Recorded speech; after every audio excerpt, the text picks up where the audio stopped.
What up, and welcome to another Mograph Mocast. I'm Dave. And I'm Matt, and joining us today is our favorite CEO, Mr. Jules Urbach. Hi. Hi, everyone. And Mograph is a supplement to our site, mograph.com, which is a motion graphics tutorial site with tutorials, plugins, podcasts, and other Mograph stuff. And on the show, we talk about everything ranging from motion graphics to Cinema 4D, After Effects, plugins, render engines, doing business, doing taxes, being a contractor, or working for the man. And you can email us, info@mograph.com. Let us know what you think about the show. Send your questions. We've got some questions for Jules this week from Twitter and such as well. So, yes, the week wrap-up. Just a couple quick things we wanted to talk about before we get into the fun Octane stuff. I just wanted to say I was talking about Razer and my Razer products and everything. And so they sent it back to me, and it indeed was the mouse ribbon cable. So, I was like, I'm going to open this thing up before I send it back, because they're like asking me to send it in. They're trying to get me to update drivers and all this stuff. I'm like, guys, I know that this ribbon cable for my mouse pad just like fell out in shipping. It just slipped right out. So I opened the thing up. I found these really, really small screws and opened up the whole thing. And of course, the ribbon cable is just laying there. That's funny. So did you hook it back up? What's that? Did you hook it back up? Yeah. Okay, good. Up. Everything works fine. There you go. Great. So, anyway, Camp Mograph. Camp Mograph. Camp Mograph. There's a couple things that I wanted to talk about. Number one, I guess, Matt, we've decided on a ticket closing date, correct? Yeah. Well, we once we started really thinking about it, we realized that it's going to be hard to have people buying tickets up until the last day when we're trying to prep everything. So we're actually closing down ticket sales September. Let me get the exact date. September 6th. So September 6th will be your last day to get tickets to Camp Mograph. We need to have that good month worth of time in order to like get all the preps and everything like that, get everything ordered. Yeah. So you've got until September 6th to order your Camp Mograph tickets. And Otoy is a Village sponsor. Yes, they are. Thank you very much. Thank you, Jules. I really appreciate that. That's gonna be awesome. One of the camps is gonna be flying the flag there for you, and winning tug of wars and such for you. So that'll be a lot of fun. One of the things I want to talk about too is if you're in a studio and you're looking to get a group of people going, and you need to talk to your boss or something, and you need information. Just contact us. We've got tons of info we can send. We'll even get on a phone call with your boss and be like, yeah, totally. Like, this is a great idea. Yeah. And the contest is still going on too. The Monkey Legs contest, that's going until the end of the month. We've got some entries. Brian Beam sent me some stuff he's working on. A couple other people are working on projects. And even if you're not going to go, I'm going to put it out there. If you enter, I'm going to make sure that you get one of our new shirts. That render is fire shirt. I will send you one, I promise. And that's about it. We want more entries so we can have a cool little cut music video there. So totally. The only other thing I have on the week wrap up is the new channel trailer, and I'm going to go ahead and play it.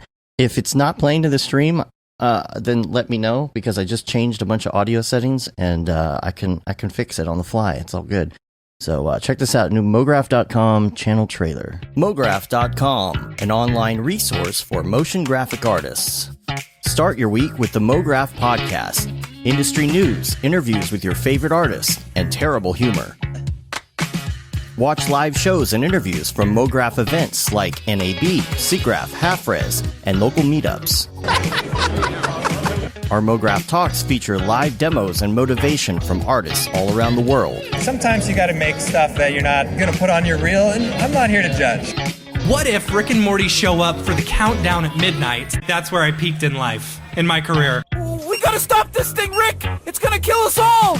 Hear from the people that create your software, design your render engines, and artists that are changing the face of modern motion graphics. You get that render done. Yeah, you better frame what? Mograph tutorials and online classes will teach you about Cinema 4D, After Effects, as well as other popular software and render engines. Throw in the HDR Studio, take the render settings, pick the HDR, put in a reflection, and gorgeous. Branch into new software. Learn time-saving tips, techniques, workflows, and lessons that'll keep you up to date in the world of motion design. Oh, brother, those are some of my favorite elves. I love projects that scare me. When our art director comes to us and asks for something that I had never done before, man, it gets me pumped. Join the conversation in our live sessions. Check out our plugins or join the hundreds of daily active users in our Slack channel for technical help, advice, contests, or just to joke around. Real nice banana. Ah, that's so funny. All right. I'm going to live forever. Subscribe today and get the latest updates on our YouTube and other social media channels. Take all your dreams and just do it! We don't care how you get here, folks. Just get here. Subscribe to Mograph.com.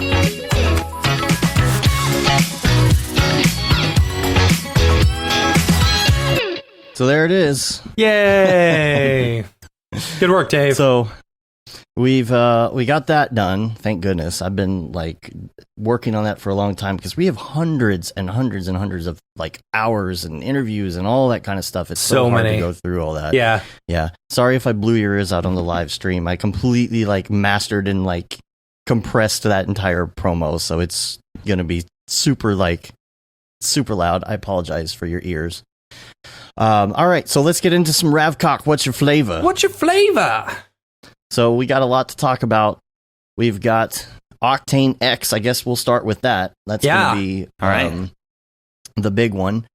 Octane X. It's Octane built from the ground up in metal. It's for the all new Mac Pro. So this will run on the on other cards. Is it just AMD or is it?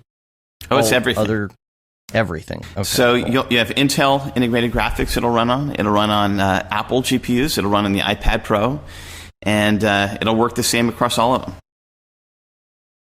So you're building the entire thing to run off of metal specifically. Like, so I'm just trying to wrap my head around it. Like, so does AMD... You'll have to excuse my ignorance on this.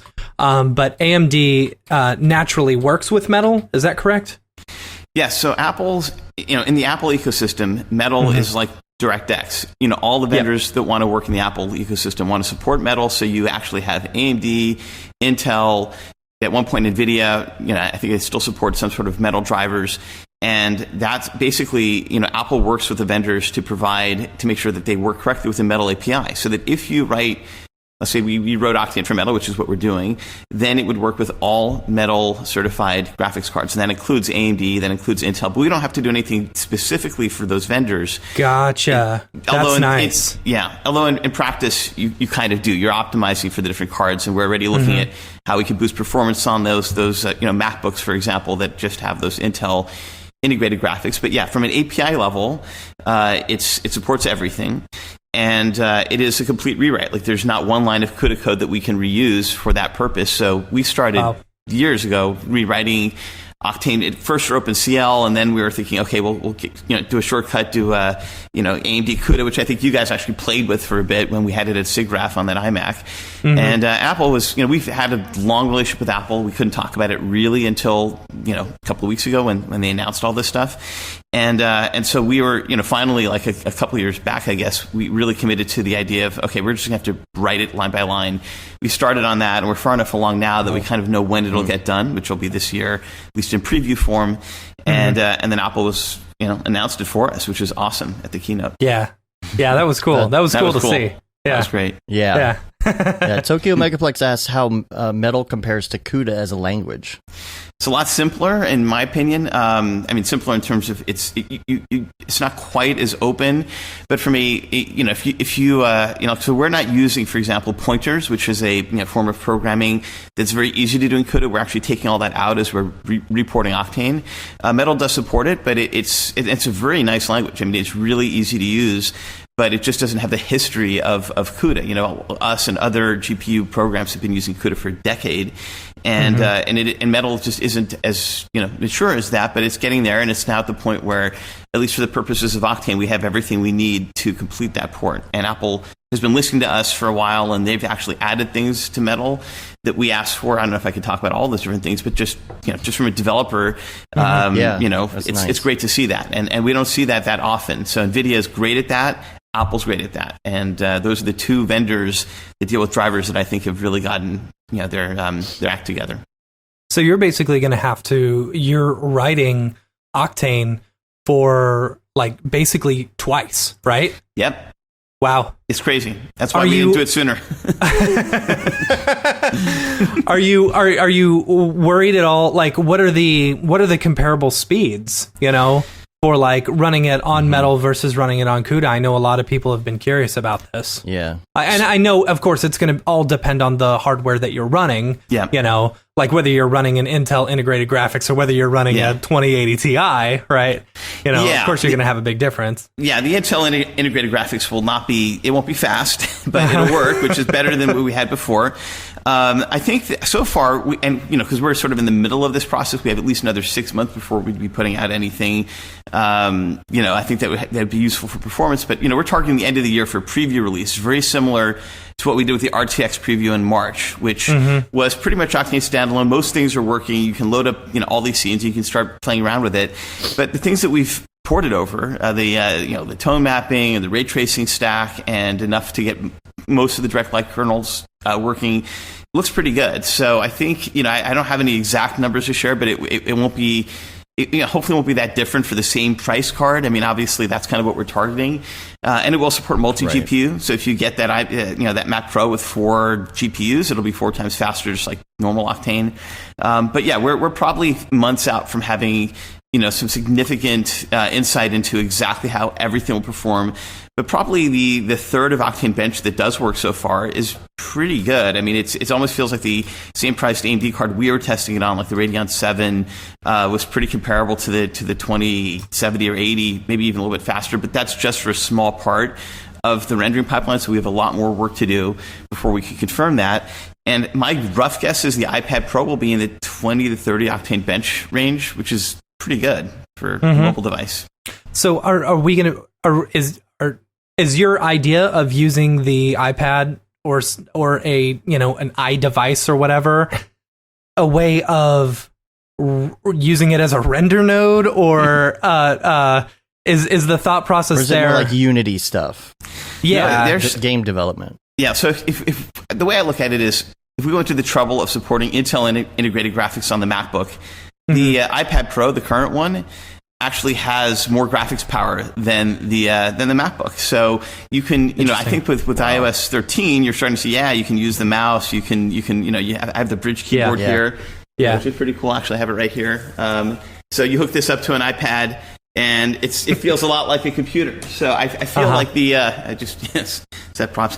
I feel like it's something where in the not too distant future, I think people might want to look at the iPad Pro as something of a laptop replacement. And also it is, yes, it can be used as a render slave, but it can also be used to do virtual set production and things like that, where if you wanted to run Octane in ARKit, which we could do on the iPad Pro live, that could work. It also can plug into, into what you're doing on your computer as well. So all the second screen stuff is really interesting to me.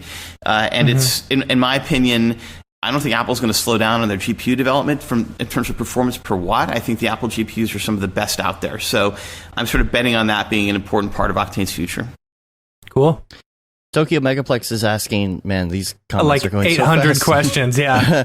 Tokyo Megaplex is asking, do you think you'll make Octane plugins for some of the 3D iPad apps, like sculpting ones, or is it just going to be a standalone thing? No, it'll be standalone, but we want to provide the SDK to anyone that wants to develop a app around it, very similar to what we've done on the desktop, where we have 20-something DCC integrations. We want to see the same thing on the iPad as well, on an iOS. So if you want to build a 3D app, use Octane, same form to fill out on our developer forums, and you can get the SDK and build stuff on it, and we'd love that. That's awesome. What about Tesla Rock says, how will Octane Mac and PC work together? Is it Yeah, pretty I've seen a seamless? few people asking questions like this, like what if you're mixing AMD cards, integrated graphics cards, NVIDIA cards? You're talking about two different sets of code here with the CUDA and the Metal. Is there? I mean, I'm assuming you guys will have that all worked out, but Yes. I'm sure that causes a major hurdle to overcome. It is complicated. One of the ways we're addressing it is, we also aren't just doing Metal. We are also at the same time porting Octane to Vulkan, and we actually have a cross compiler, which we announced last March, I think, that takes GLSL compute. That's the language that we're actually writing Octane in. Just once, and then that can cross-compile over to Metal. It can cross-compile to Vulkan. It can go back to CUDA if we needed it to. And so our assumption is that at least on the PC and on the NVIDIA side, and probably on Linux as well. So those are the other two platforms, right, that we want to support besides Mac and now iOS.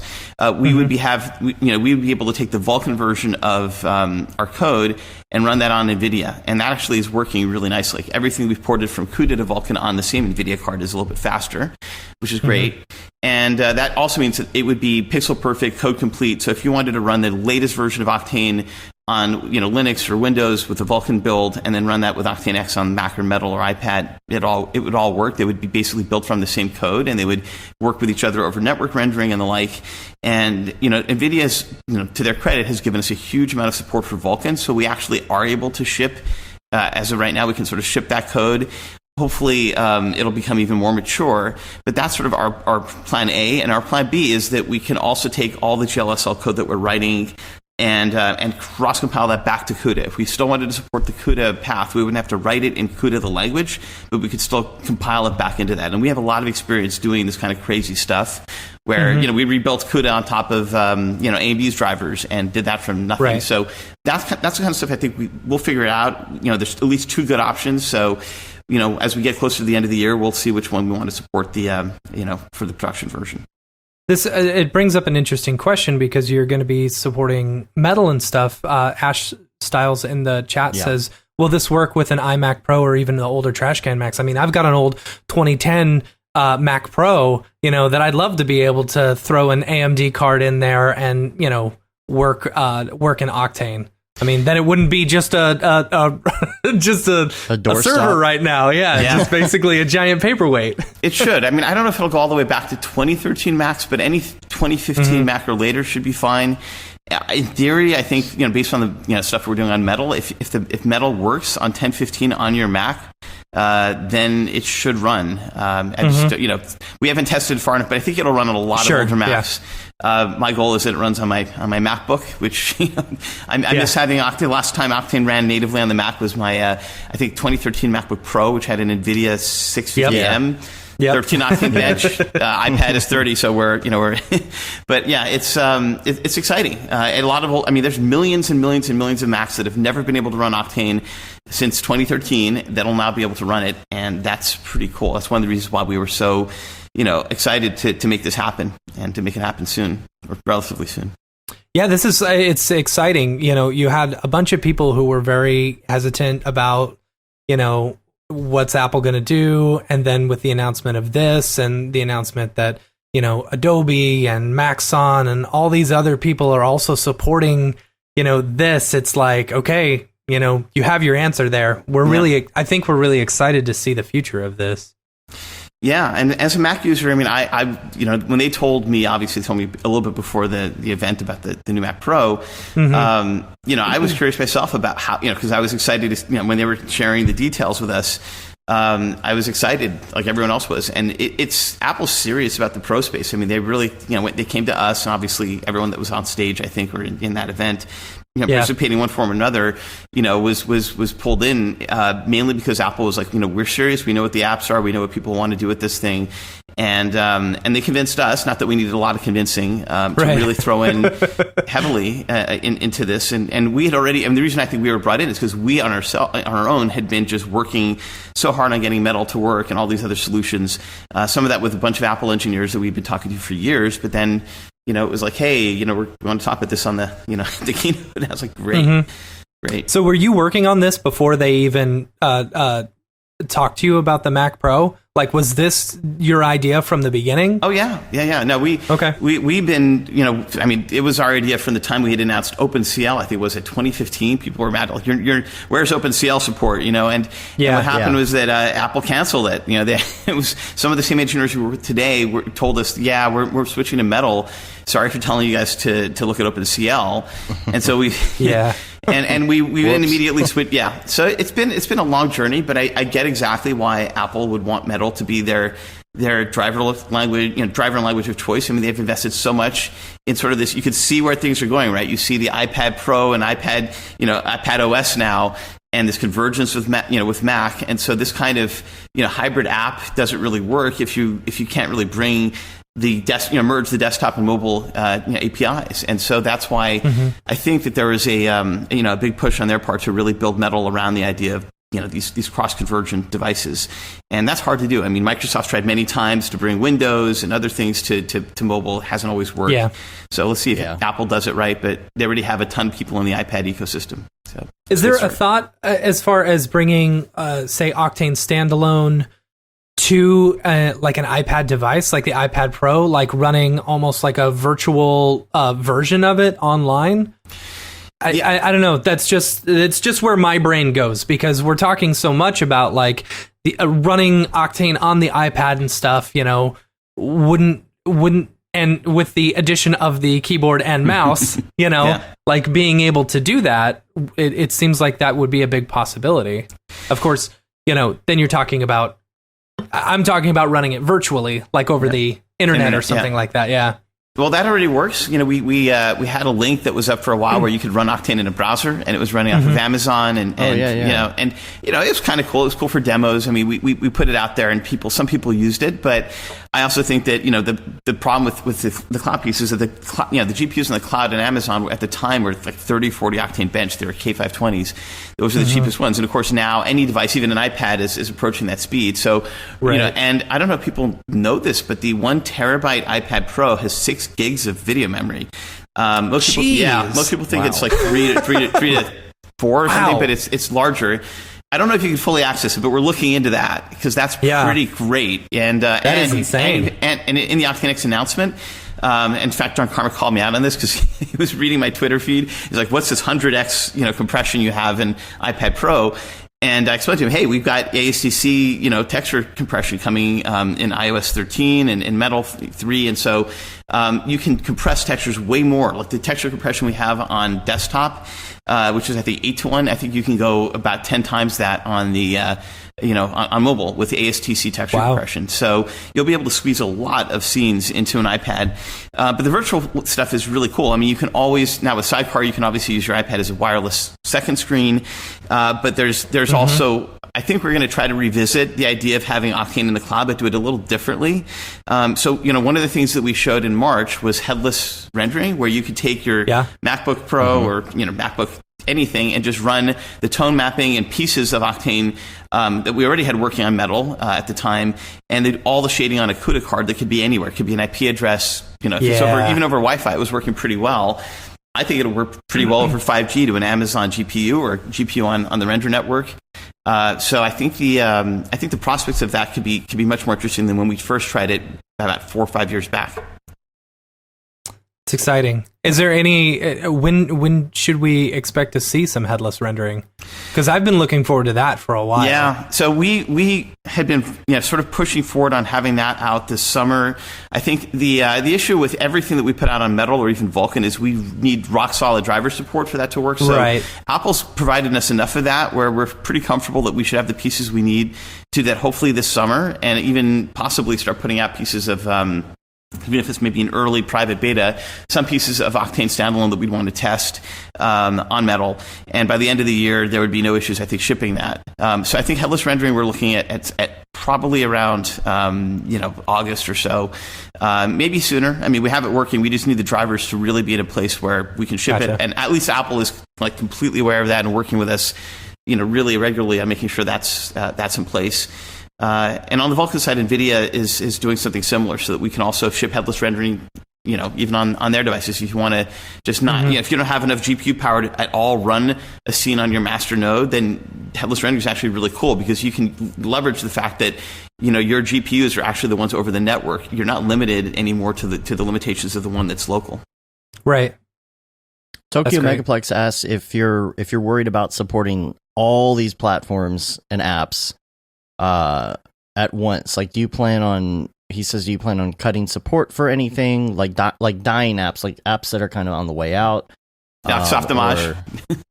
Yeah, I mean, there's some apps that it's like you don't even. I mean, I don't know what the numbers are honestly, but do you look at that and say, there's a certain point? I know you have people that are doing your individual plugins kind of separately. Yeah. Is that something that some of these might eventually kind of go the wayside, or? Yeah, they have and they will if they're not popular. I mean, it's just that's one of the reasons why we wanted to sort of try, giving people all access, which was an idea of just bundling all these things together to see, just we do collect statistics on sort of what's used and what's not used just globally, but even just in terms of sales, I mean, we know that soft image sales are nothing, right? And we had a motion builder plugin that we were developing. We put it in testing. We took that away just because it wasn't really lit on fire. So, we definitely are going to support all plugins that have at least, several hundred or thousands of users. That's a reasonable, market size for a plugin. And a lot of them people may be surprised how popular some of these plugins are, even if they're not as visible as our bigger ones. So, and they are handled by third-party developers in some cases. So a lot of them, about half our plugins or more, are third-party developers, and the ones that we handle in-house, even the ones that are strange, like I think people were looking to skew it at what we were doing with Unity, and now we're doing Unreal. Those are developed in-house. So, we definitely are supporting those going forward in the future. There might be one or two we might trim or cut or essentially deprecate. But the majority of them, I think, are in okay shape. I mean, we're seeing pretty good numbers on almost all of them. I'd say 90% of our plugins are, we could justify sort of continued development. And the ones that don't, I don't think people are going to miss them too much if we deprecate them. Yeah. Gab Grant is asking about the VRAM usage on a MacBook, Mac Pro, I guess, compared to a PC. Well, it's going to be everything that works in Octane on PC will work the same on Metal. We'll have out-of-core rendering. There's even, I wouldn't call it NVLink, but there is this bridge between the GPUs and the Mac Pro where you can link the VRAM together, at least on pairs of cards. And each of those, and the VRAM on those cards is pretty high. It's already 32 gigs, which is much higher than most cards, I think, out there today. So you can link, if you link two of those together, you have 64 gigs of interlinked high-speed VRAM, and then you have two of those, so you can essentially double the rendering speed. And then, what impressed me a lot was the fact that you can put 1.5 gigs of VRAM on that system, and out of core should be pretty fast as well. I mean, we're still early on in testing these things, but I think that from a scene perspective, one of the things that got me excited was that it's rare to have, at least today, 32 gigs in a single card, and then people link two of those together, at high speeds, pretty good. I mean, I know that the GV100 has that, the Quadro RTX 8000 has that, but those are very high end cards. So it's it'll be cool to see that sort of come to the Mac, and that's kind of a good place for them to start, I think. Oh, he was asking about the MacBook Pro as well. MacBook Pro. Yeah, I don't know. Well, if those Radeon cards, I believe on the MacBook Pro, and correct me if I'm wrong because I haven't looked at the shop page well, I think it's 4 gigs of VRAM, which is not very high. So if that's the case, we would obviously be pushing things out of core a lot. And that's no different than having a 4 gig card on the on the PC, the way it's always been with Octane. Yeah. Does this affect the way that you do Octane Bench at all? Well, it hopefully not, because I don't think we're looking at changing much around Octane Bench, at least for the current benchmark scenes. We might be adding some more, but we will definitely be doing an Octane Bench 2020, or we're probably at this point going to update Octane Bench annually as we update Octane itself, and as new hardware comes out. One thing that we will not be testing in Octane Bench specifically on the Mac Pros obviously be RTX on or off, because there's no RTX hardware on those AMD cards. But that doesn't mean that you couldn't necessarily hook up an NVIDIA GPU with an eGPU thing, which I know is still kind of a problematic thing on Mojave, but you never know. So I feel like Octane Bench will definitely have at least two other tests that we want to add. One is going to be for the equivalent of NVLink or peer-to-peer memory sharing, your out-of-core memory speeds, because that's helpful for people to know. And the other will be what happens when you turn on tensor cores for AI denoising and RTX for rendering and ray tracing. So there'll be sub-benchmarks. And we maybe won't affect the global score because we still want to keep that kind of the way it is now. And we'll definitely loop in Intel, Apple GPUs, AMD GPUs. They'll all be part of Octane Bench after Octane X is out, and Octane 2020 and 2021 or whatever going forward will have all those other cards on there. And we may also then switch Octane Bench to using the Vulkan backend of NVIDIA to make it really closer to, sort of a fair test of all the different backends that we have. Mm-hmm. Cool. I did want to real quick bring up this photo because we saw this week, and if I could get it to come up. My thing's running a little slow. There we go. Oh, yes. Yeah. That's really cool. You got the new sign on the building there.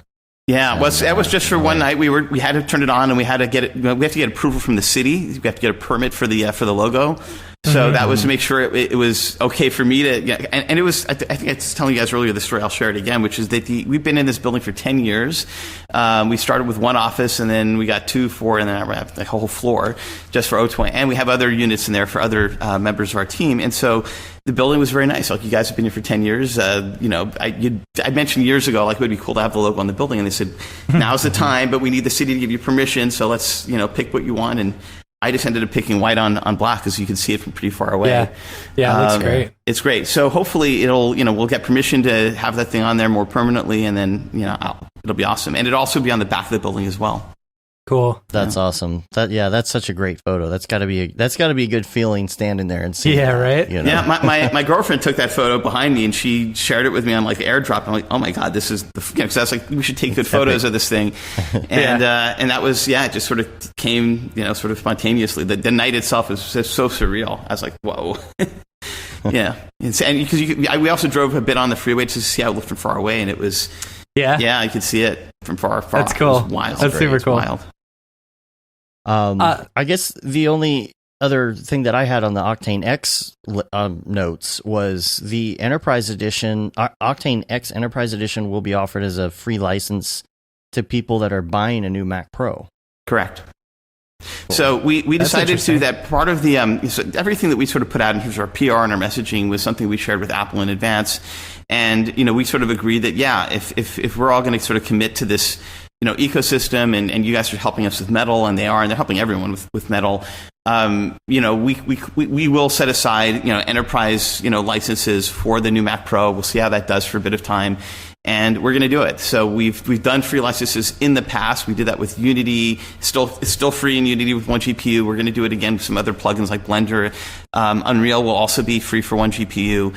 And I think that we're curious to see what happens on the Mac when the Mac people get the Mac Pro and they have a free Octane build. What are they going to do with it? And I think that it also helps in terms of just people. I love the Mac and I want to support it. So that was one of my ways of doing that. It's awesome.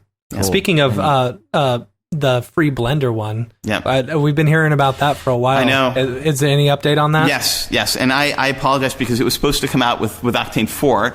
The problem is we've been doing Octane 5. It's starting with Octane 2018. We've been on these 4-month release cadences, and we actually came in under the 4 months with 2018. It came out I think a couple of weeks before the 4-month deadline.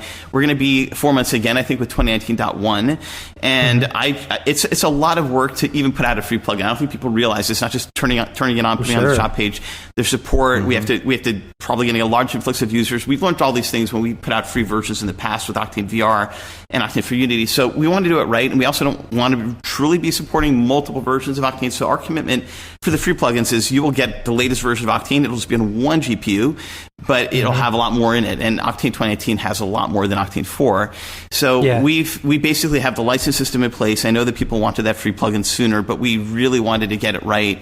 And I think putting out something with Octane 4, even in Q1, and then having 2019 come out, it's not what we want to do. We want people to be, if you're going to be using Blender and Octane for free, to learn Octane, do it on the latest version.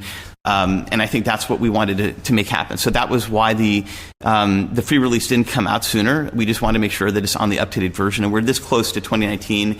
And we should probably also, if you guys are interested, talk about some of the licensing changes, things that we're cleaning up after all the feedback since November, since Black Friday.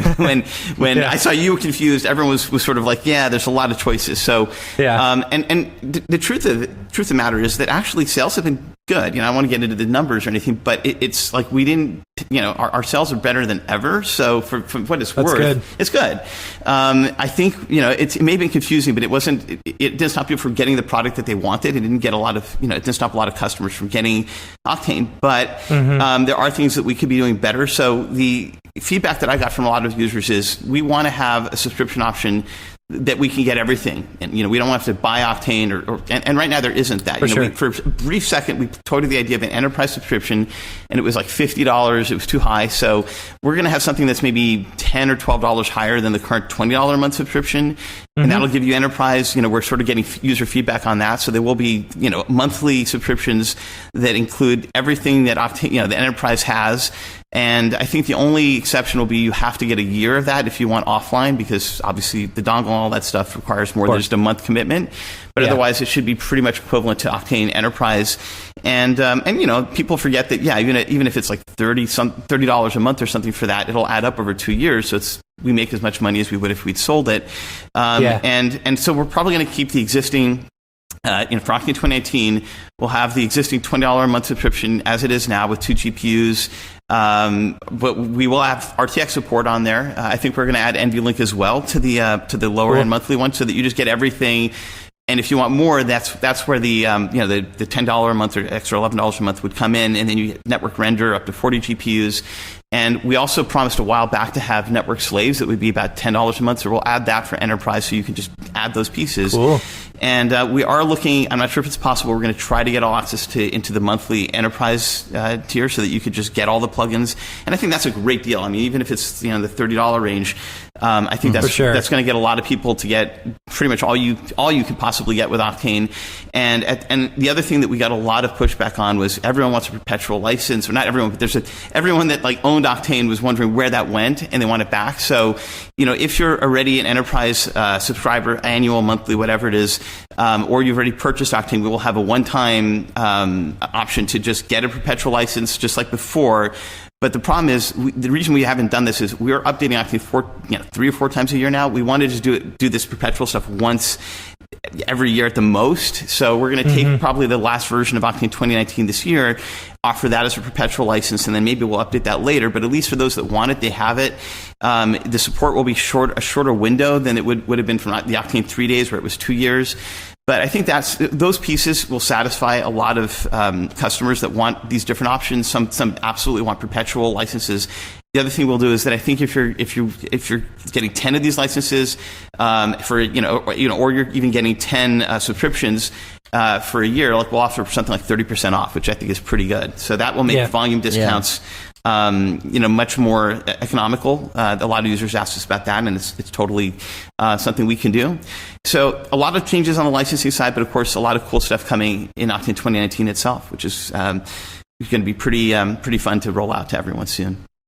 When is there a time period in which we should expect? Yes, 2019. Around. So 2019.1 RC1 is on my laptop. I'm testing it, and once I'm happy with it, which should be hopefully in a couple of days, it'll go out this week. And once it's RC1, that means it's feature locked. That means we fixed pretty much all the bugs that we're aware of. The users have reported to us in the experimental builds, and that we're maybe there's some performance tuning, but not much. So we're hoping that by that there'll be a few more RC releases, and that by July we'll have 2019.1 stable out the door. The other thing that we're going to be rolling out pretty soon is 2019.2 as an XB release, which has a lot of cool features that we showed in March, but people will get their hands on. So one of those is full RTX hardware support in normal Octane, and of course in the plugins. So it'll be a button that you turn on in the kernel settings, and when you do that, it'll, like as we showed in the benchmark scenes that we posted, and that users can sort of test themselves in the preview, the speed is up to 7 times. I mean, a lot of scenes are 3 times faster. And the worst case scenario typically is scenes are 30% faster, which is still really good. And then there are a couple of scenes where it's just really doing nothing with ray tracing, and it's the light bulb from Octane Bench, and then it's 5% faster at the same speed. But either way, it's a nice speed boost, and instancing gets a lot of increased speed from that. And the 2019 tool also introduced better hair rendering. We showed that at GDC, and random walk, which I think will be really nice. So we're working on wrapping that up. Yeah, and we're also we talk a lot to the Arnold guys. I mean, they're great, and Redshift and everyone that's sort of in our community. So we're adopting the same sort of interface for subsurface scattering and skin and random walk that's in Arnold. I think that's a pretty good way of doing it. So if you're coming from Arnold or using Arnold with Octane, we also have been pretty close. They shared with us a standard surface, the Arnold guys did, and I think that's really close. I mean, it's actually just basically a few pin changes from the universal material. So one of the projects that we have is to maybe build a material macro that is just the Arnold standard surface, which would make material packs and things like that are targeting Arnold just work out of the box in Octane, which would be really cool. Neat. Yeah. That'd be super cool. Yeah. I mean, it's possible. In the chat. Sorry, go ahead. No, go ahead.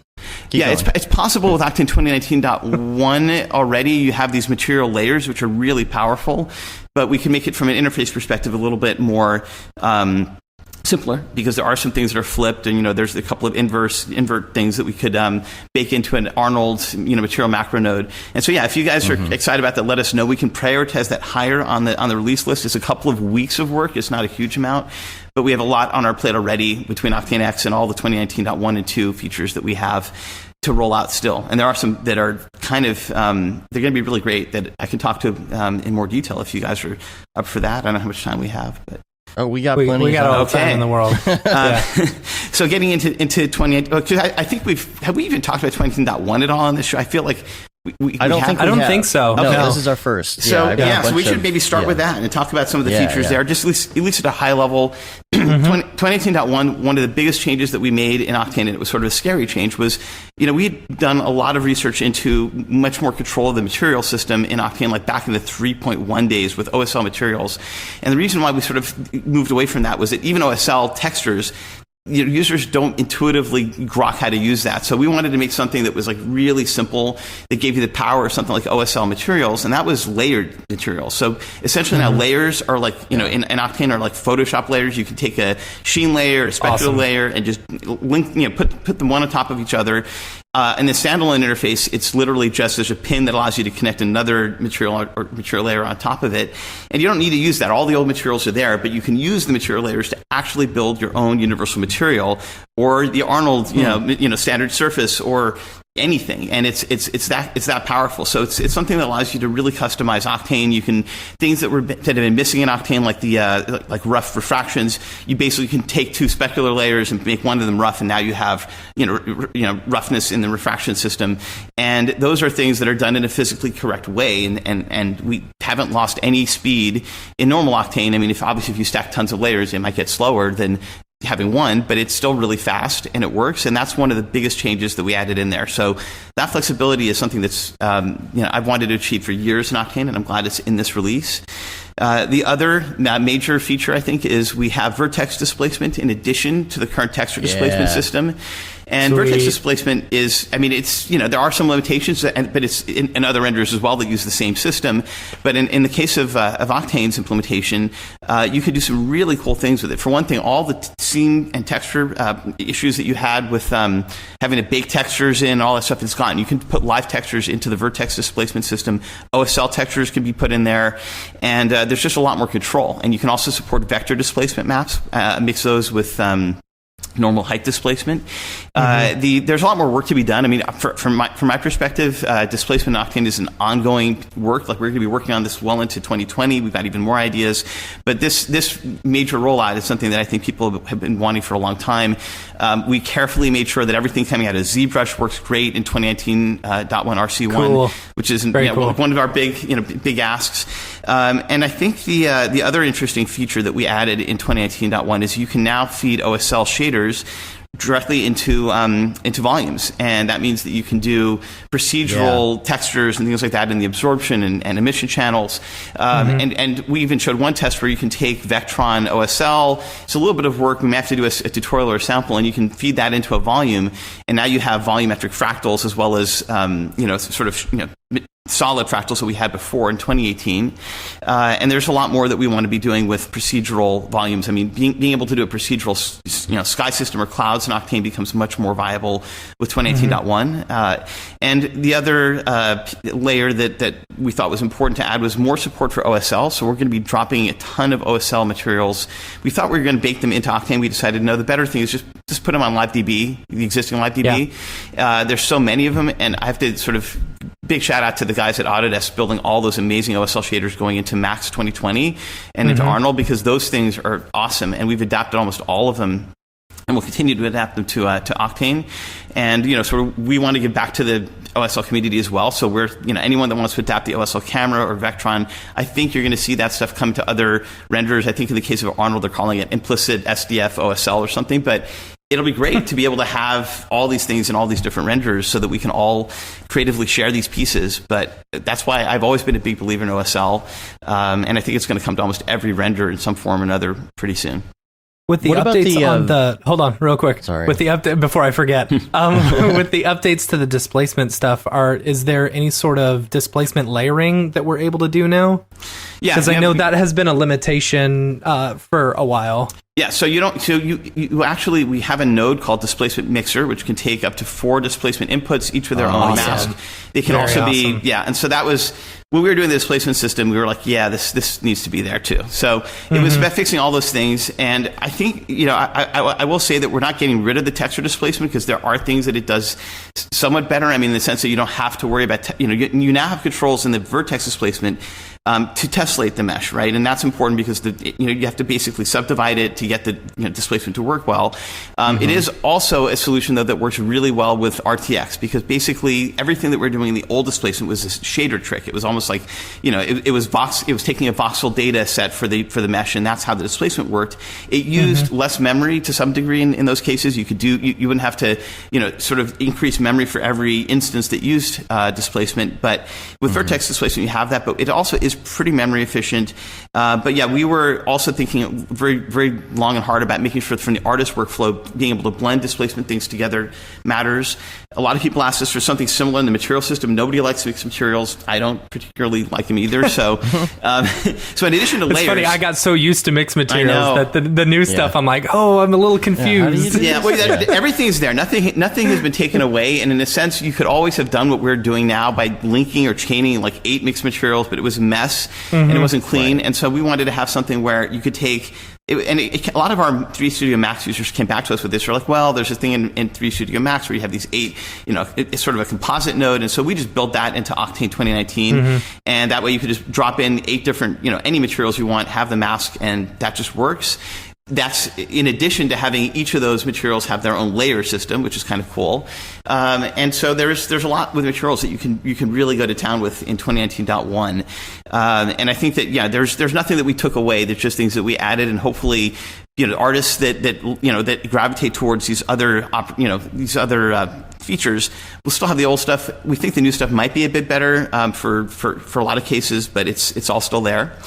And then let's see what else we did. We added a bloom and cut threshold. So in other words, when you're doing post-processing in Octane and you want to basically be able to sort of have just the glare and glint be clamped to a certain highlight level, that's in there. Made a huge difference for me when we're doing post.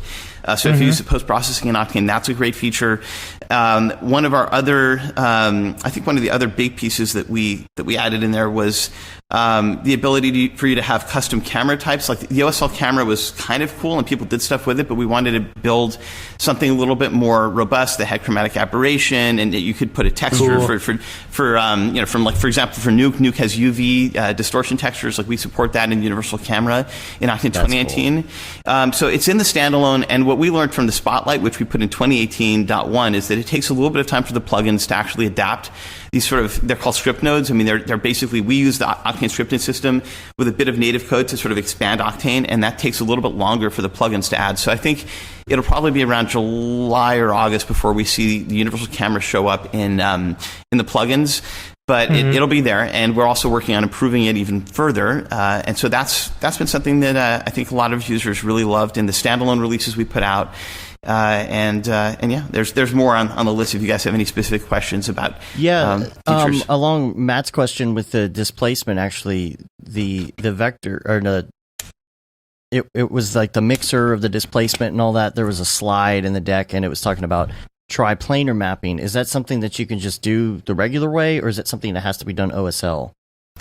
No, it should work. I mean, any sort of projections for displacement that work for textures will work for displacement as well. So it's like applying a texture. Literally nothing is missing. Yeah. All the different projection modes work. Yeah, the old displacement system had to be UVs.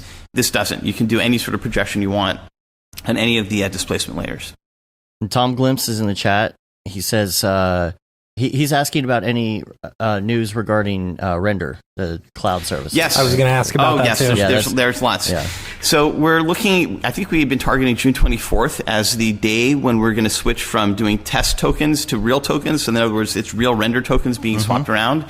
The beta is going really well. I think I don't know if the numbers are going out today or in the next couple of days, but we've had about, out of those 14,000 GPUs, about 8% of the nodes that we added in that beta or on that thing are actually up and running, and which is good for small, low beta, and it's been going great. So we're ready to sort of go into the real, on mainnet is what they call it.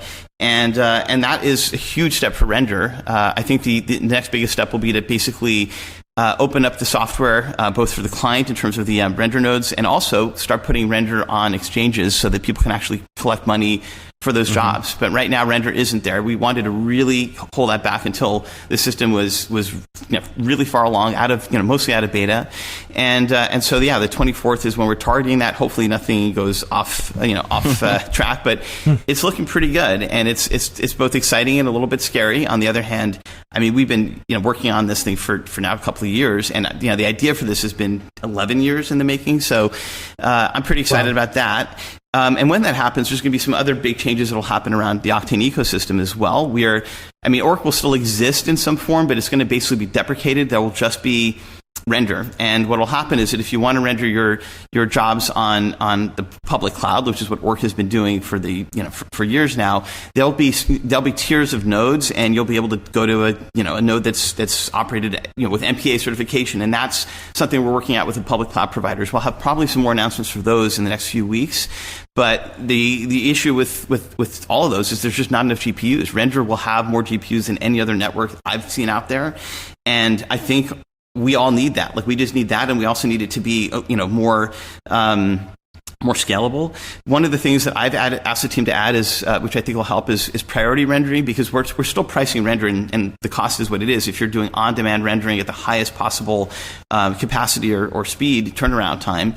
But, even on Amazon and on Google, you have preemptive, costs, which you can, preemptive instances, or you have spot instances, and those are cheaper, but you have no guarantee of getting those at any reasonable amount of time. In fact, when we are running big jobs, those are completely not available.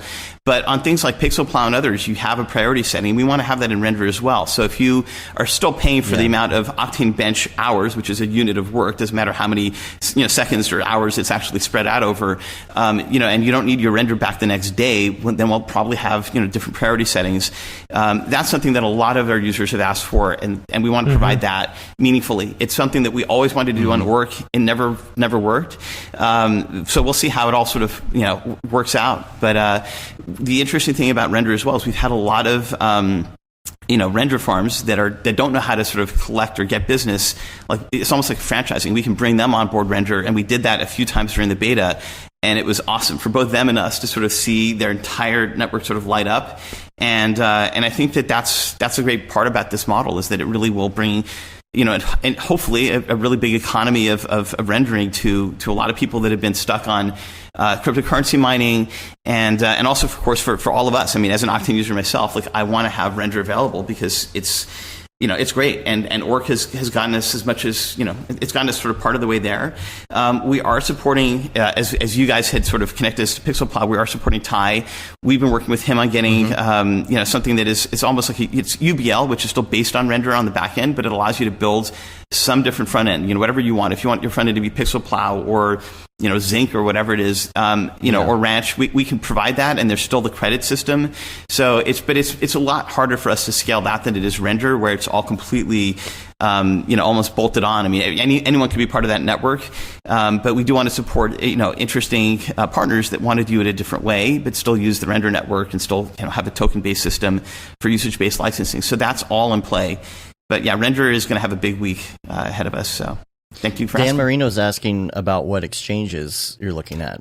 The big ones. I don't want to say anything until everything is sort of settled, but larger ones, not Ether Delta or whatever it is, where people have been trading render for, in little quantities for a while. It'll be an exchange I think we're all pretty happy with. The other thing that's related to render that's interesting is, I think in one of our last podcasts, we talked about Ethereum network being kind of slow, still slow. Yeah. And so we're looking, I promised, I think, that by the end of, basically the end of this year, we'd figure out what we wanted to have as far as a possible alternative. And we found a great company called Algorand, and they did a whole blog post about us. They can, they're out of MIT. They've got a pretty fast system, and we really love it. So we're looking at that very seriously for the future of render.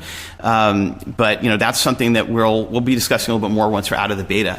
And I think that there is definitely a solution to getting transaction times to be faster, the volumes to be higher, and transaction velocity is really important. We eventually want people to be able to do all sorts of things on render. So by the time that we're sort of past the main launch and everything's up and running on Ethereum, that's when we'll be looking at doing a possible switch to another blockchain, and Algorand's looking like really a great solution. Cool. All right. What I'm excited about is AI super sampling. Yes. So that is a feature that is in 2019.1 as well. We have been testing how to put that out there, and so we have one simple solution which just allows you to render this the Octane scene at quarter res or 1/16th res, basically, just like subsampling does in the viewport. And instead of sort of scaling up to the full res once it's done, it keeps it at that res. And then you have, just like AI denoising, you can then upsample that. And that was just sort of a dead simple way of putting it into the 2019.1 release. And it's already in users' hands. People are trying it. And we can always improve it. Like the other huge feature in 2019, I forgot to talk about, is that the volumetric denoiser, the AI denoiser, is way better. We just had a lot more time to train it, and it looks a lot better. It's specifically for volumes, which is some of the stuff that's hardest to denoise correctly. It works a lot better. So the AI upsampler as well, we can keep training it. I mean, if we wanted to put it out there as soon as we could. And so if people are doing stuff in 2019.1 and it's they're finding it works okay or could work better, send us your scenes, and we can train the AI upsampler on that. And we'll also be doing that more for the denoiser as well. But it's nice. I mean, it's certainly for giant video walls, like we're doing another big SIGGRAPH video wall this year. We're going to be using it for that a lot, and that's what it's great for. And I think it's awesome for for rendering things at 8K or 16K. There's a lot of those things out there, and there's a lot of our customers that do location-based entertainment that want to have these giant projected renders, and so having that built into Octane is kind of nice. I think around after the 2018.1 release, we'll look at putting it out there as a post-processing node, so you can just take any image, throw it in there in the node system, and spit out a bunch of upsampled renders as well without having. Cool. Yeah, and that's cool. I know people want that, so we're working on that, and it's important for us to sort of get both in there. I think having a sort of a simple one-click, it's upsampled button, for your renders is kind of a good way to start, and then having it also be supported for just any image that you want to throw in there as a through the Octane node system will be sort of a second step in 2018.2 stable. So yeah, it's AI is fascinating. I was really surprised. I read an article this week about in movies that are quote unquote in 4K, how much stuff is actually up-resed. And apparently it's a lot. It's a lot. Because just the amount of render time it takes for 4K is so high. There's a lot of scenes in movies, just a 2-second shot. They're like, we're not going to render this, in 4K because it's just, you multiply that by however many shots you have. It's just, it's crazy. Mm-hmm. So my understanding from Ant-Man and the Wasp, which was a Marvel movie that was done with the opening titles all in Octane, was that the only shot in that movie that was actually rendered in stereo 4K was the title sequence done by Elastic, and the rest of it was all rendered at 2K, and that's kind of interesting. So, I mean, all of our, and also not in stereo. So, it's fascinating to sort of see that. I know Netflix, I believe, asks for things to be rendered natively in 4K for the 4K Netflix experience, and which I think is, but that's not necessarily films and movies. I mean, I was shocked myself, to being involved in visual effect shots and seeing how much of it is really done in 2K and then upsampled afterwards. You're right. I mean, it's fascinating, and also I think it works. It can work really well if you're doing a really nice 2K render. Upsampling that to 4K is going to work pretty well. And I think that for 8K, I mean, you're seeing these Samsung TVs now and others that are coming out that are basically AI upsampling built into the hardware, because that's the only way you're going to get something in 8K, short of whatever the NHK broadcasts and some YouTube videos that are shot in that format. And bandwidth is still an issue. I mean, it's not perfect for pristine 4K, although it's getting there. I mean, I was looking at my Blu-ray. I bought the Wonder Woman Blu-ray for my Xbox, which comes with HD Blu-ray player, and it's like 77 megabits a second, which is pretty high, but it's also not impossible to stream that over the over a 100 megabit connection, or 1 gigabit Ethernet, or 5G even. So the idea of physical media really being the future, I don't know. I feel like we're almost to the point where Blu-rays are the bandwidth to the Blu-ray drive is not that different from high-end home internet, and I think for 8K, of course, you'd be potentially pushing that even higher, but it's also going to be one of those things where I think upsampling will make a lot of existing stuff look pretty good at 8K and even higher resolutions. That's what you guys were doing at SIGGRAPH, right? Yeah. With the render, because those looked incredible. Yeah. I was watching those. I was like, wow, those must have taken forever to render. But if you're just upsampling those, I mean, it looked great. I couldn't tell the difference. Yeah, and I think that's where the upsampler really shines, is when you're going for super high resolutions. I mean, if you're trying to do a 512 by 512 and upres that to 2K, I don't know, but I tried it. It's interesting, but I think when you have enough detail in a 2K render and you blow that up to 16K, that's pretty cool, and that is exactly what we are doing. And so we rendered most of our 16K video content at I think it was 4K by 1K, and then just blew that up, and it worked pretty well. So, or maybe it was 4K by 2K. I think it was basically quarter res, width and height, and it looked great. And we couldn't tell the difference when we did one frame at 16K and we compared that to the up-res one. It was, you couldn't tell visually. I also like the idea of using that as a way to spit out fast, previs renders and stuff. When you just kind of just start working on a project, sometimes you really want to see the whole thing in motion just to see how it plays out and make sure you got everything right. But you don't want to wait for that, super long, high quality render. That's something I'm looking forward to.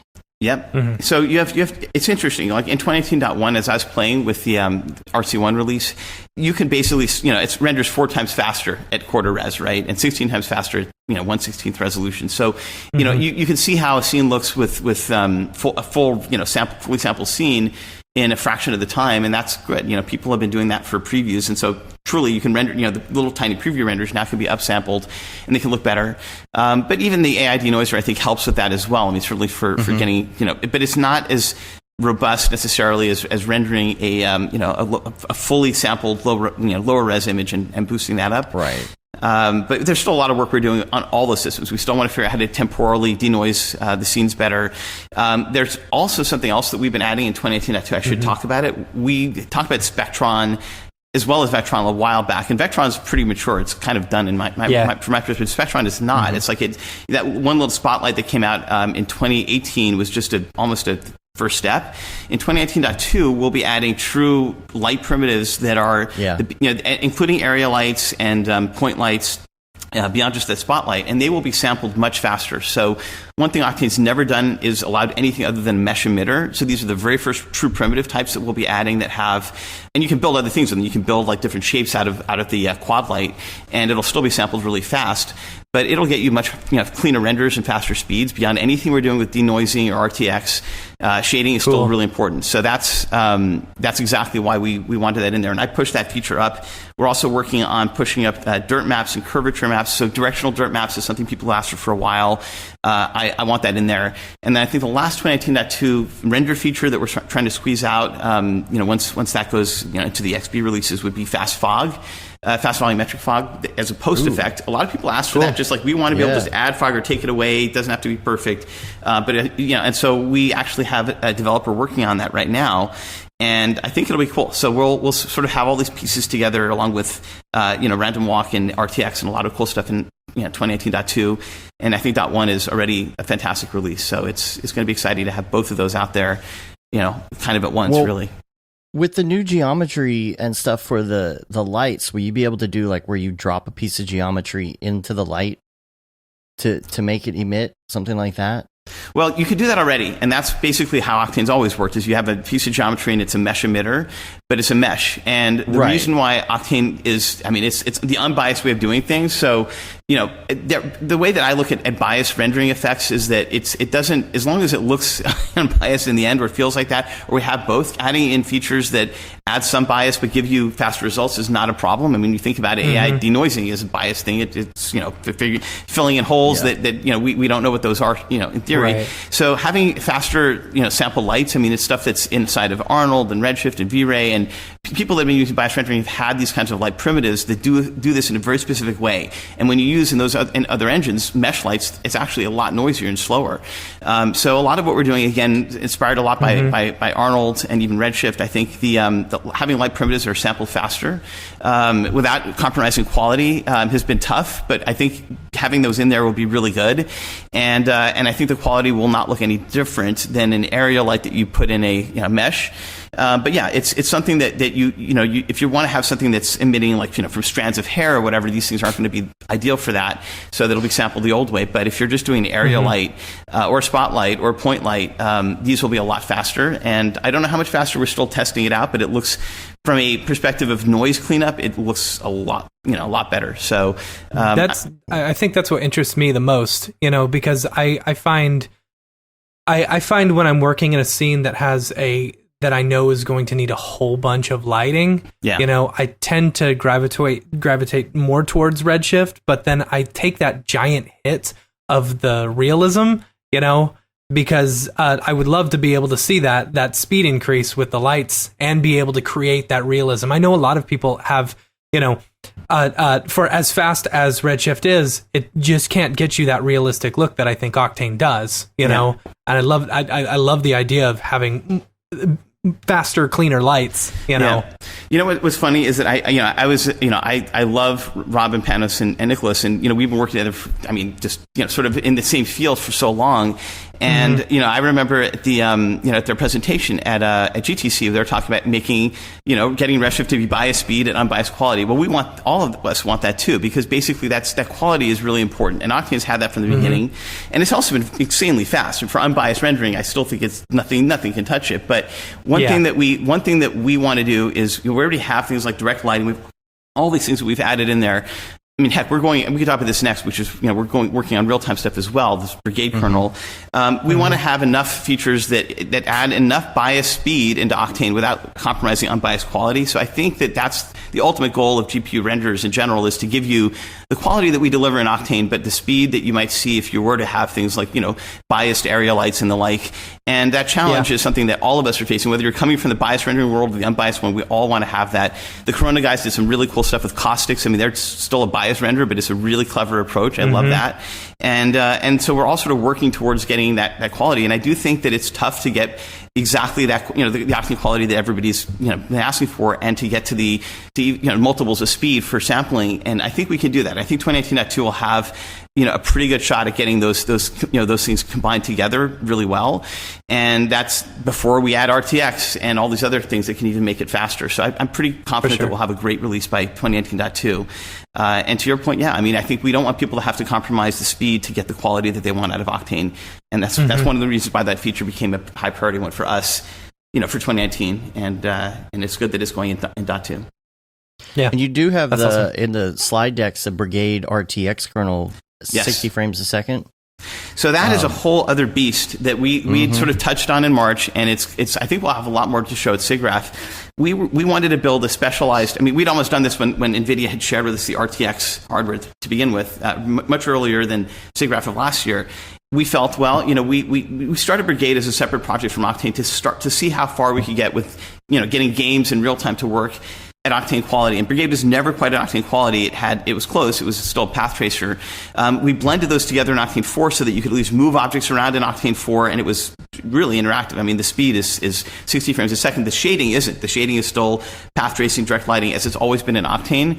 But we did do a lot of R&D in Brigade to get much faster path tracing, much faster ambient occlusion, much faster direct lighting. So we actually have sort of replicated kernels for all three of those, and InfoPasses as well in Brigade, and we're bringing those at some point into a sort of a new kernel type that will be designed for real time. It'll probably not have AOVs, but it'll have it'll still be ray traced, and it'll be a lot less noisier. Currently, the way we've been testing it is that there's a node that we've built into Octane that it's like a render target, but it's a real time render target, and it spits out a different window separately from the your offline render one, and you can move things around much faster, and it's really, really, really cool. You can also use it for offline rendering as well.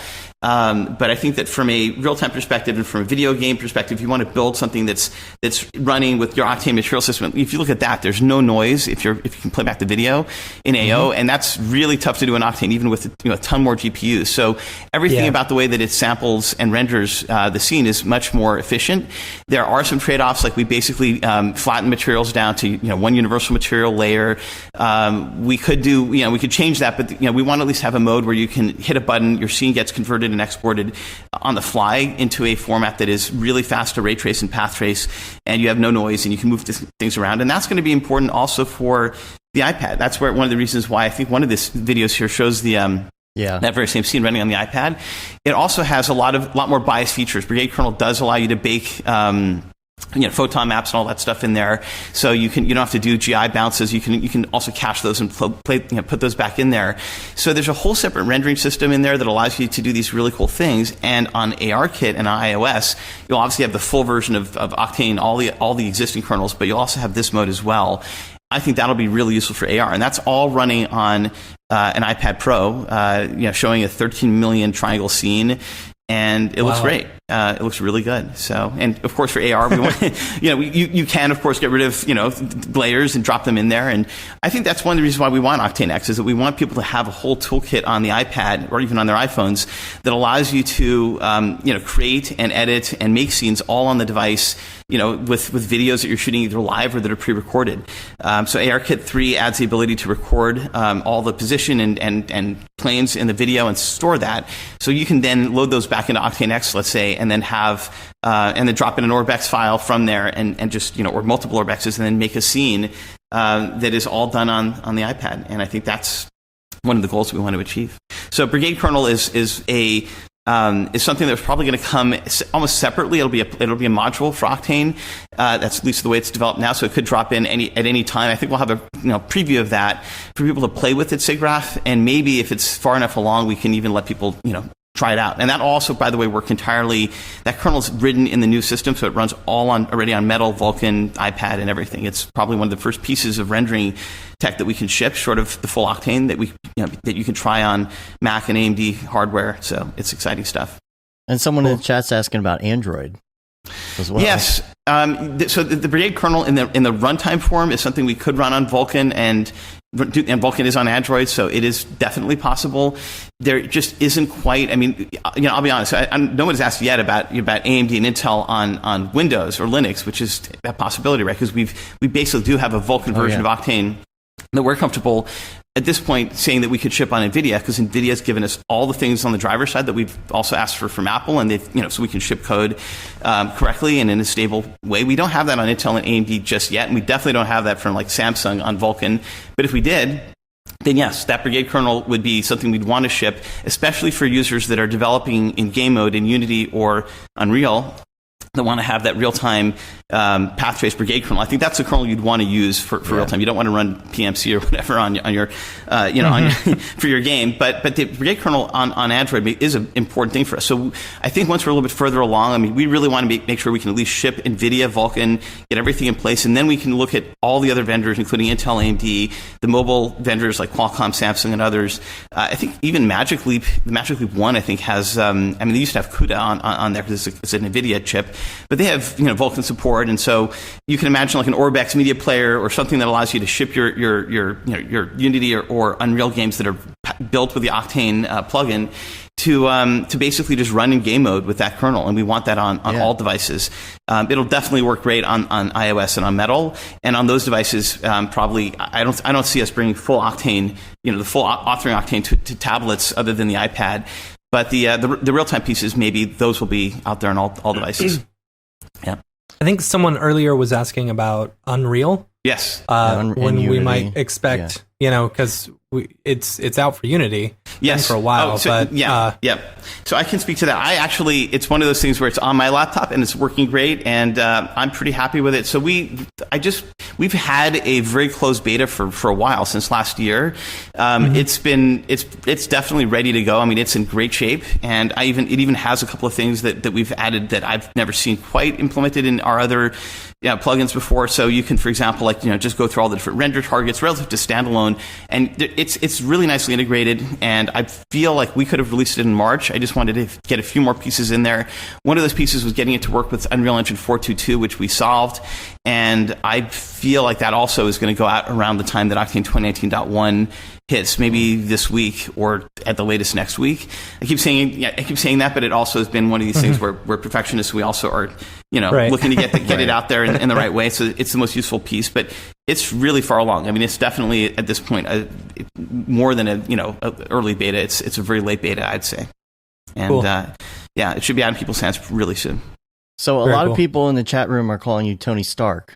No, for the logo. And I think they're the amount of stuff you work on and just how incredibly futuristic it is as well. Like the question that everybody was asking is like, have you hung out with Elon Musk, first of all? Several times. Really? Several times. Yeah. Well, I mean, I'll talk about the very first time that happened. I don't know if you guys are familiar. I work with actually one of my, on the board of advisors of our company, of R. Emanuel, who runs Endeavor. He introduced me to Elon. He introduced me to a lot of people. Last time I know J.J. Abrams, who's also on our board of advisors now. And I met Elon, I think for the first time in 2008. And I met him there. I think my mom drove me. This is when I was living in my mom's house, and I didn't have a car, and she drove me to SpaceX. And at that time I was working on game streaming, and he was very nice. I met him many times after, and he's been really, really, really gracious. I think in 2013 I met him again when I was doing some sort of X Prize thing with a couple of friends, and I told him, "Are you really going to Mars?" He's like, "Yep," and I couldn't believe it. It was one of those things where it was before it was really well known that was his plan. But I remember the 2008 meeting. I was telling him about game streaming, and he said, "Well, I need to ask my good friend John Carmack about whether this is what you're doing." So he did, and years later, when I was talking to Carmack, and we got Carmack and I got to be friends because Elon connected us through email. Carmack said, "Well, I think I remember the time Elon calling me and telling him that I could do it in a weekend, but I didn't know what Otoy was doing, so hope it didn't mess anything up." Like, no, that's fine. And it's great. I mean, he's incredible. I mean, he's changing the world. I think he's one of the most incredible people on the planet. And I'm in awe of the stuff that he does. And I think he's better than Tony Stark. I don't think Tony Stark, Iron Man, ever did anything where brought out electric cars. I think the only superhero responsible for that was Dr. Manhattan and Watchmen, when they were like, I can synthesize lithium, so electric cars are now happening in the 80s. But there's stuff like that he's doing that's world changing. And I'm a huge Iron Man fan. I mean, I really love the character, because it's like Batman. He just creates himself, self-made. Even the superhero powers are all just out of his mind. And so kind of why I've always liked Iron Man and Stark is that it just shows that anybody that puts their mind to it can be a superhero, and that's awesome. So Elon is probably I could imagine him having one of the first full-size holodecks. Yes, with this new technology, the last time I talked about holographic stuff, I think was in 2012, and I told him that we were working on it. He asked me is it 2 packs? Like, no, this is true light field holographic panels. Well, when it's ready, let me know. I'd love to see it. And so I think we're at the point now where I actually should shoot him an email and say, hey, this light field labs display thing is it's real. That's a thing, and it is one of the most exciting things that I've ever been connected to. So I don't know if we talked about it a little bit last time, but there's we haven't gone into detail. I'm super excited to hear more about this. Actually, I've got a ton of questions for you. So I think part of why I wanted render to exist is that one of the ways that we approach rendering on these holographic panels, because they're really high resolution. They're not fundamentally like magically different than a normal panel. They are just super high res. So if your iPhone is 400 dpi, these are 4,000. So you have 100 times the subpixels for every pixel on already a Retina display. And what that means is that those subpixels can shoot rays out in different directions, and you have, at that point, with trillions of rays possibly shooting out from a TV-sized version of these panels or a table-sized version, it looks like a white light hologram. And that's basically what the holodeck was. The holodeck was other than the touching part, it really was just these six, as a cube that you walked into, and holographic images were projected from there. So Lightfield Labs, the display that they're building is, I think, 18 inches by 18 inches.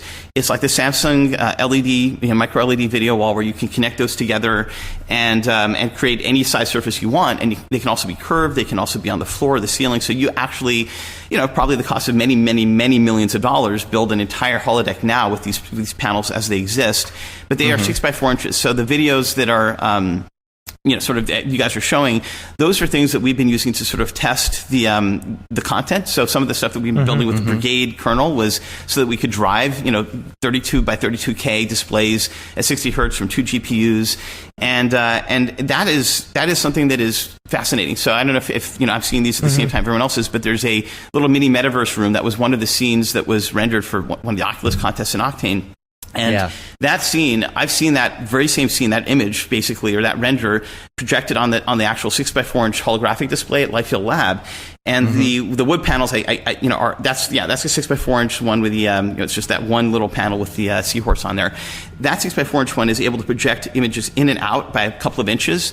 The larger the panel size, the further out you can project things. But even at a couple of inches, that door and that coat hanger from that mini metaverse room was just floating in front of that surface. And it was insane. I mean, it's like nothing I've seen before. It's not, tracking your head with glasses, which we've done. We've done that with to test stuff, and we'll probably bring that back to SIGGRAPH again so people can see it. But Lightfield Lab does have it's by appointment only, but you can come up and see this stuff, and everyone that's seen it has been insanely impressed. And the 6 by 4 inch panel now has a second one that you can sort of put behind that to get greater depth. So you can also increase the depth of the of what you can do per surface area, or you can have greater surface area as well. And my guess is that these panels in quantities, at least for large format, sort of location-based entertainment and large displays, might be as early as next year. And I certainly think in the years to come, you'll start to see those become cheaper and cheaper until they become, every single panel is holographic. I think their business model is to license this out to anyone that wants to build displays. So it's not just going to be their displays only. And that means that it could be everywhere and anywhere, including, phones and tablets and TVs. So the more of these panels that you add, the more depth you get. So if you did an entire room and a floor and everything, you're going to be in the holodeck. Correct. And you mentioned something in this talk, in this video we were showing here, about what it looks like in real life, because everybody wants to know, does it look kind of fake? Is it kind of like transparent? One thing that I initially think that when I'm okay, so this was a big thing when 3D movies came out. You've got to wear these glasses, right? And then the stereographer decides what you're going to focus on, because that will be the thing in focus and everything else will be out of focus. See, me as like a person who enjoys movies, I like seeing the overall aesthetic, and when I was focusing on something that was out of focus or blurry, it would make my brain hurt. Yes. And so what comes to mind with this is I would think that everything in this would need to be in focus, and it might kind of throw you out. It definitely would. And it would. Well, here's the thing, it is in focus. It's in a strange way, it's like looking at a play or a theater or a concert, right, where the things are really there. And so that, and I think that you'll eliminate one of the biggest problems with 3D glasses, or even 3D in general, which is that you're basically frame locked, even if you move your head and even if things are have depth to them.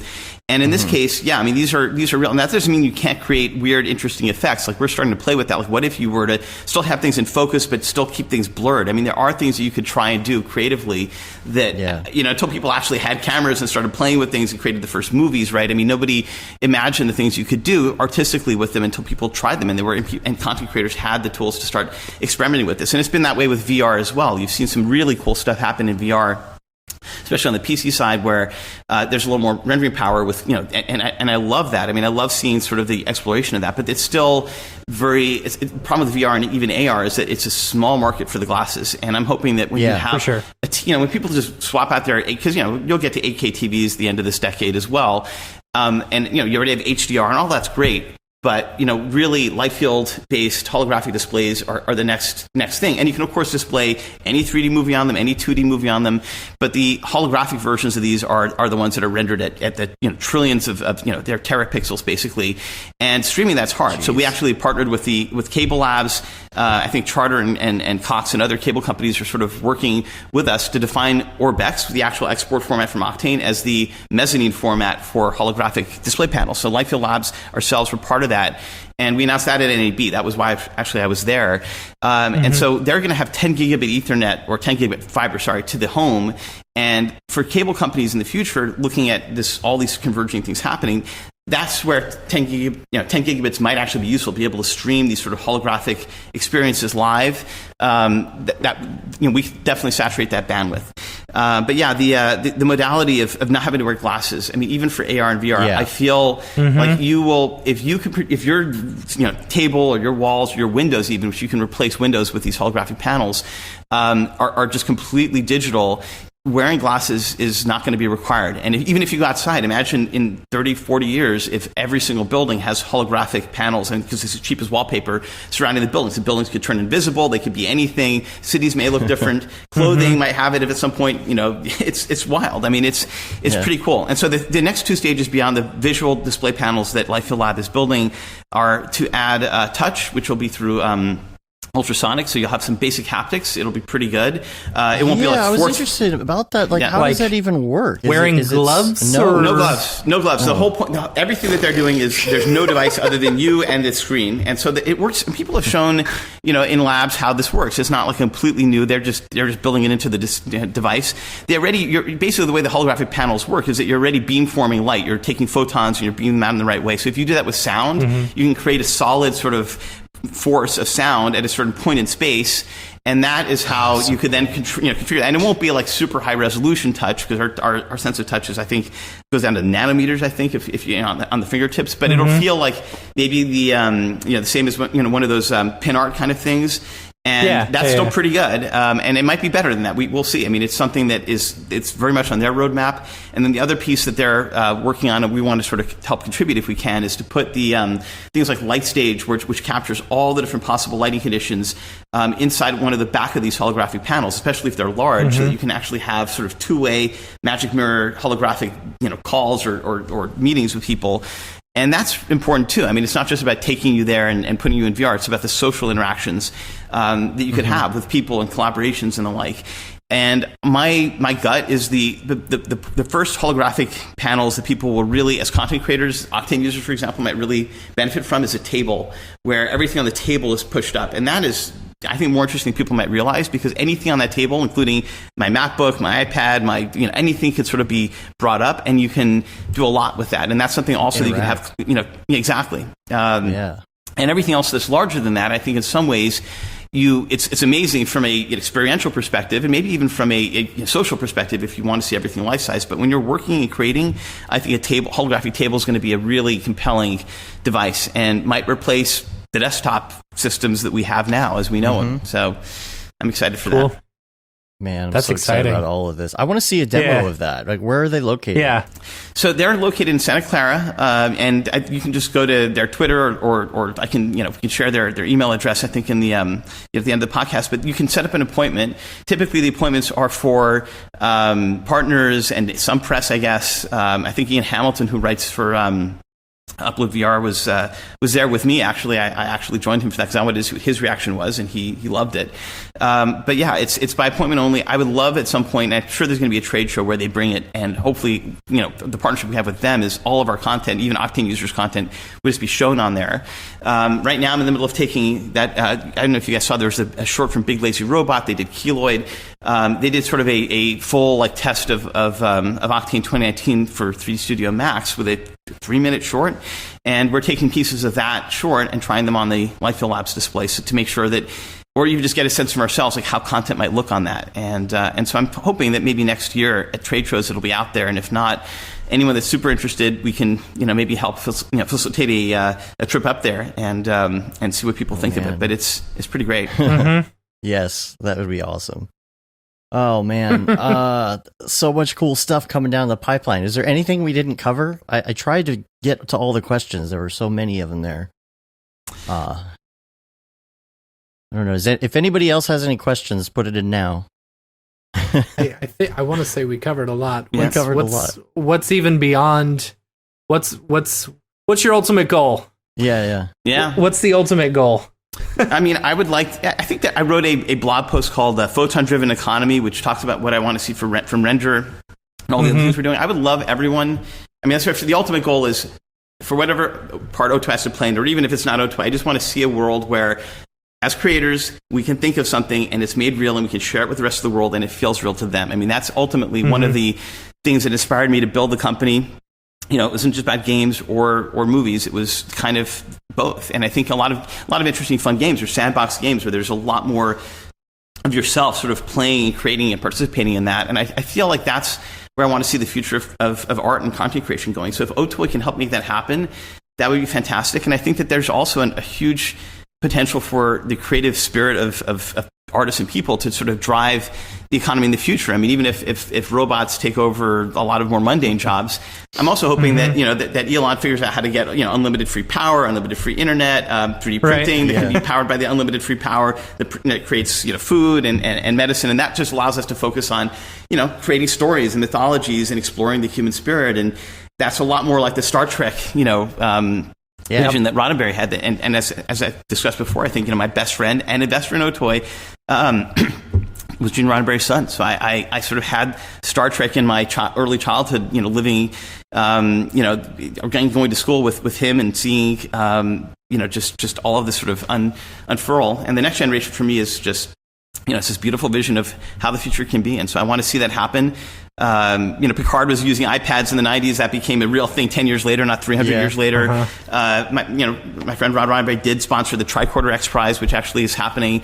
And then, the holodecks, another big one that I want to see work out. And I think those things are all about bettering humanity and giving us all, really a more interesting set of opportunities and freedom to contribute creatively to life.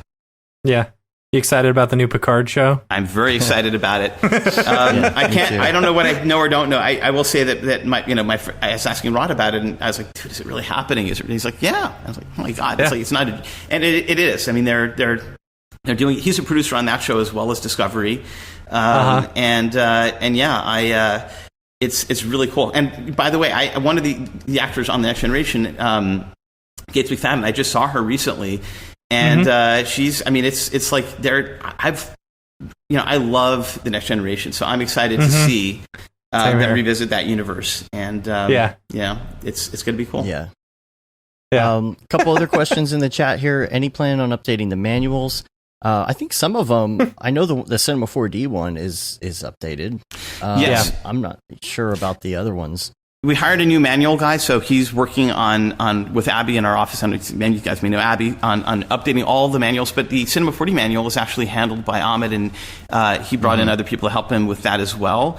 So there's the C48 manual I think is pretty up to date and comprehensive, and we're doing the same for standalone and the other plugins as well. And we actually just brought in a person I think a week or two ago to help with that process.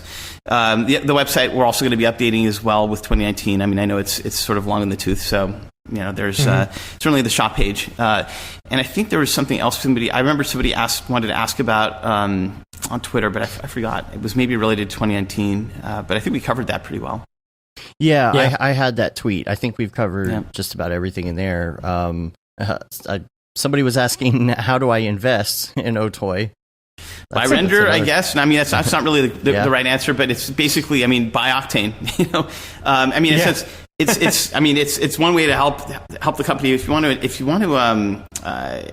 As part of, I guess, the closest we ever came to having people be able to buying shares of the company was really the was really our efforts to sort of provide an economy around render, but it's really actually render's handled with a whole separate company. I mean, just to keep it, really, in its own sort of ecosystem. But I think that render is a reflection of all the things that we're doing. It's certainly my vision. So, it's not meant to be speculative, though. I mean, it's like we want to keep those render tokens at that price so that you can use them and consistently have those things out there. And you also see some others.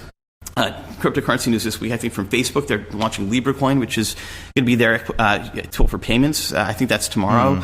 But we're so excited with render, and I feel like Otoy itself is on a really fascinating trajectory for the next couple of years. Great, man. Well, we appreciate you being on. Like, I'm so excited about this, and I can't wait to hang out at SIGGRAPH and see some of this. Yeah, it'll be cool. Gonna be a lot of fun. It'll be amazing. We'll go party it up and whatnot.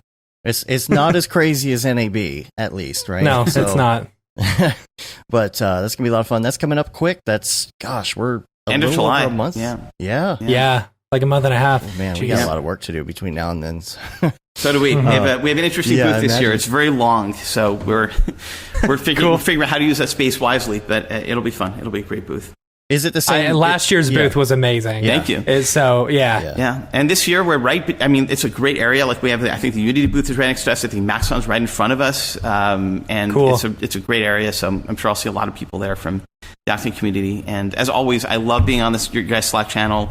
And on the Facebook. Yeah, we love having you on there. Great. It's really nice. Like, people are throwing out questions about it and you're just like right there answering it. Yeah. It's really great to see. Yeah.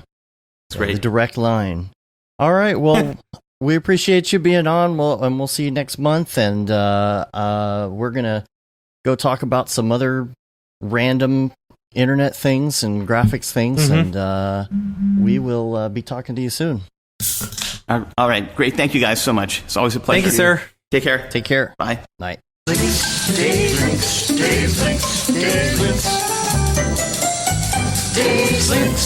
Let's move on. I have some links that I want to do real quick, and then I want to get into the show topic, and then we're going to be out of here. I mean, we don't really need to go into the show topic, do we? It's a good show topic. I've got it all right. Totally prepared. I did copious notes. I did like 2 pages of notes on this yesterday. First of all, let's go to links real quick. Octane Texture Pack number 3 from Pixel Lab is out. I'm going to put a link to that in the show notes, as well as links to everything else, the videos and everything else in here.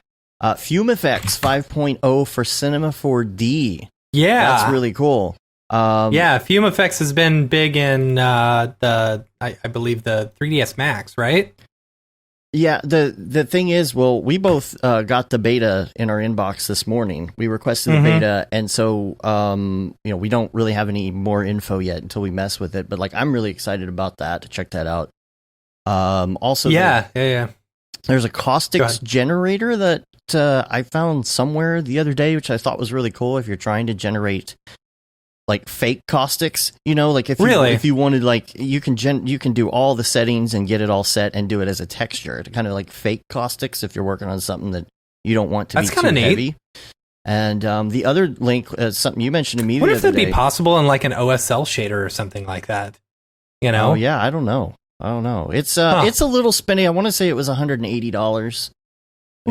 I would be a little more interested at like 50 price point, but if you need this for something really important, or you're working with a client, they can totally cover that cost. It's like, I was about to say, I'm sure Tokyo Megaplex wants to know what that is. Where's the caustic generator? The caustics generator. I'll have, I'm going to put a link in the Slack channel right now under the, I don't know. I'm just going to put it in general, and people can check that out. But the other thing that I found was, this is something you brought up. It is. It's Wave Apps was purchased by H&R Block, so we're waiting to find out what's going on with that. They're saying that everything's going to stay the same. Our favorite invoicing service, our favorite free invoicing service. Yeah. It worries me because if you've got a company like Wave Apps, we've been using them for years. And I'm sure their competitor is going to be QuickBooks, and QuickBooks has the online paid version, and I'm worried that they're going to start going to paid. We'll see.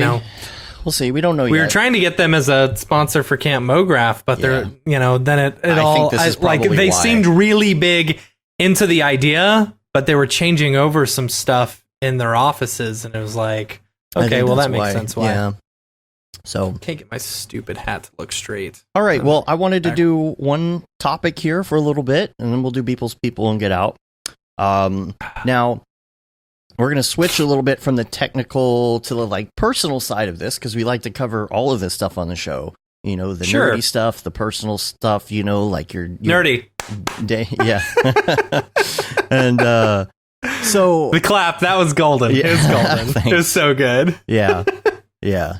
That was it matched up kind of with the beat, and I was like, oh, I gotta add a clap in here. I gotta add a clap. I added the clap sound effects, like sweetened it a little bit and everything. Okay, but this is kind of a precursor, just a little bit precursor to what we're going to talk about with Casey Hupke in 2 weeks. 2 weeks from today, I think. We're going to. Who's next week? Next week is Chris Schmidt. Oh yeah, that'll be fun. That's going to be fun. So this is like a precursor because we want to talk about some mental health stuff and all of that. Casey has a lot to talk about when it has to do with your personal life and everything else. Yeah. Like, you know, Father's Day was yesterday. I've been doing a lot of thinking, I don't know, as a dad, things like that. Yeah. Thinking about mental health and your time and work-life balance and all that stuff. And sometimes there's like, it's almost like there's too much going on. Like it's going so fast. You're just like, I want to pump the brakes a little bit and just slow this down. I feel like so what happened to my little kid? My little baby. Right. Now he's just a big kid now. That's what I'm saying. And it's like, how much of that time was I in front of Cinema 4D? Right. I mean, it's necessary. You got to pay the bills though, and so it's like, well, how do you balance this out? And, we're going to talk about more about that when Casey is on, but I talked a while ago about the onstage and the backstage persona. What you put out there in public as opposed to what's going on in the background. Of course. Everybody goes through these different things. Like, it's like the internet meme, what people think that you do versus what I actually do. Right. Because like there's so much you do in your day to day and you're frustrated and you're dealing with things and you're doing emails and all that. And then you produce like maybe one piece of content and everybody's like, well, how did you have the time to do all of that stuff? It's like, that's everybody's question. But the answer that everybody will give you is like, well, I really don't. I'm just like trying to make all of this stuff work. And, sometimes it's hard to deal with because you see other people being quote unquote successful on the internet.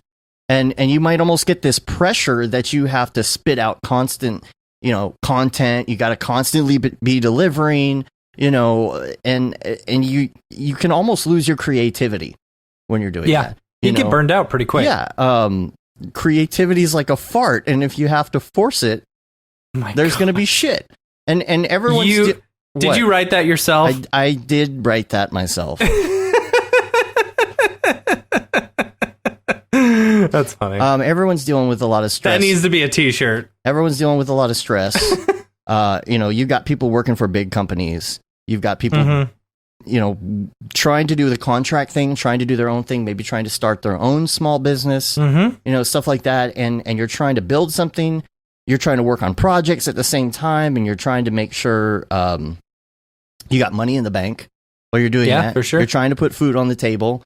Put your family food on your family. Food on your family. Working hard to put food on your family.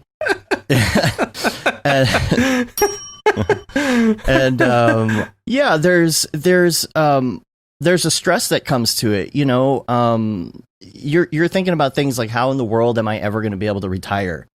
Like, how am I ever going to make this work? Like, seems like there's not going to be an end. My Todoist inbox thing, is just keeps getting bigger. It just keeps going. I finally feel like I put a little bit of a dent in it in the last couple months of all the stuff that I had to do. And there's lots of anxiety. There's even depression. There's stuff that comes along with that. And so I lost my notes. Okay, so then you mix in Tokyo Megaplex says, I know, right? Talking about holograph and ray tracing, and then getting the farts. You got to get the fart jokes in, But there's you mix all the problems that you're dealing with, and then you add in family and kids or marriage and girlfriends. All of those things. These are all things that I know a bunch of our listeners go through. you know, the day to day and the work life balance and dealing with never having enough time for that work life balance. You know, when you have a new kid and you're trying to like, I know a lot of people like as designers, they're stay at home dads, basically, because or moms. You know, they're working, they're taking care of their kid. They're, you know, maybe like in some cases, like the wife is like the main breadwinner, and you know, or the husband, and then the significant other is the artist, contractor, trying to start something, trying to get things going, and maybe not making that much money, and the wife is kind of making things stay together, or the husband making things stay together while that person is home. And a lot of people watch their kid at home while trying to do motion graphics. I know I did that. That was not easy. So you're kind of dealing with all of that. It's rough, you know, so it's important that you have a significant other that's very supportive of what you're trying to do. I hear rumors all the time of, this Mographer or this person or whatever, you know, went through a divorce or went through this thing, you know, and I'm finally in a place where I can mention it, you know, like I don't talk about my personal life on the show that much anymore because over the last 2 years I was going through a divorce. And so, you know, there really needs to be a study on Mograph marriages. You know, I think I think the divorce rate for this industry is very high. Yeah. I think that's why most so I think that's why most Mographers are married to teachers, because they can deal with, you know, our scatterbrainness and our dealing with children. No, that's understandable. Yeah, they're dealing with children. That's what it is. No, you know, all the things we talked about, right? Like dealing with that stuff, anxiety, depression, all of that. It's like, every icon, every Twitter person that you see online, you know, probably has something going on like that. Whatever little avatar, there's so much behind that avatar, who that person is, the everyday struggles and things like that. And everyone's worried, am I doing this right? You know, am I good enough? Is anyone noticing what I'm posting? You know, what about that thing I said to the client the other day? You know, maybe this project didn't go well. What about all my unanswered emails that I just can't seem to keep up with? The things that you've screwed up before. Am I, you know, like I said, am I doing this right? Nobody really knows. Are we doing this right? I don't know. Nobody has the real answer.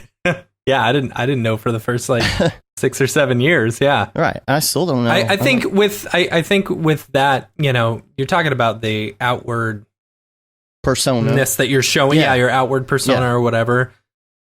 And do most of these people, you know, experience the same stuff? Yeah, absolutely. You know, it's interesting running this show and having so many guests on the show. We've had a ton of big name people on this show, and it's like, once you meet them and you kind of talk to them a little bit, you're like, oh, okay, you're the same, you know, you're a person too, right? You know, like you're a person who creates good work, but you struggle just the same as we do, right? You know, And so, like, it's one of my favorite stories is when I first met Paul Babb and Andrew Kramer, and you know, so I heard they were at the pinball party, and I was like, okay, I want to go meet Andrew Kramer, right? I've told this story a bunch of times, you know, and I walk outside, and there is Andrew Kramer talking to Nick Campbell and Paul Babb, and I was like, well, no, that's a little too intense of a situation. I'm gonna just go back up. You know, I told Paul that, and he's like, no, we're all the same. We all shit the same. You know, it's no big deal. You know. And everybody has those things going on. You know, they do their day job and they create whatever they create. And they put it out there, and then they go home and deal with personal things. Yeah. And you know, if you also, a lot of us worry that we're not necessarily good enough, or we're not producing good work. And the thing is, it doesn't really matter. Every single one of us at a certain point in our life was not producing good work. I mean, look at the first like 10 years of my career. I was not producing good work. I'm now just to the point where I'm halfway decent, you know? Right. And like I can at least BS my way through work now. You know? I think I've got a curve too where I'll never hit the place where I want to be because it's that exponential whatever. Mm-hmm. You never hit as close as you come, you'll never get where you want to go type thing. But the thing is that despite all the long hours and all the things happening, you go home and then there's like some tweet from some D-bag who doesn't like your opinion on Fong angles, or something like that, and then that's the only thing that you think of the rest of the day. Yep. There was an interesting tweet or meme or something that I saw. Sorry,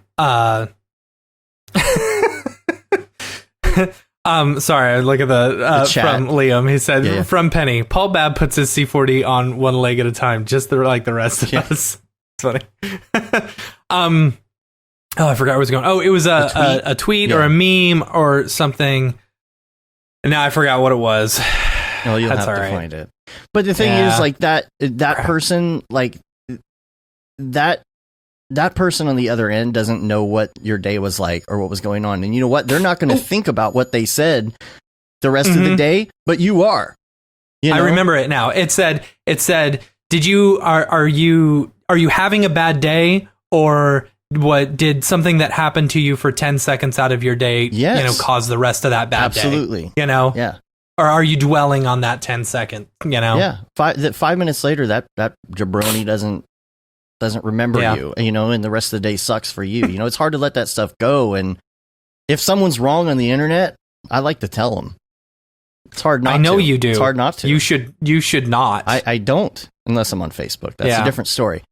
And it's like, what is the solution? Because this is a chapter. It's not the whole story. You're going to get to the end and realize what you got through.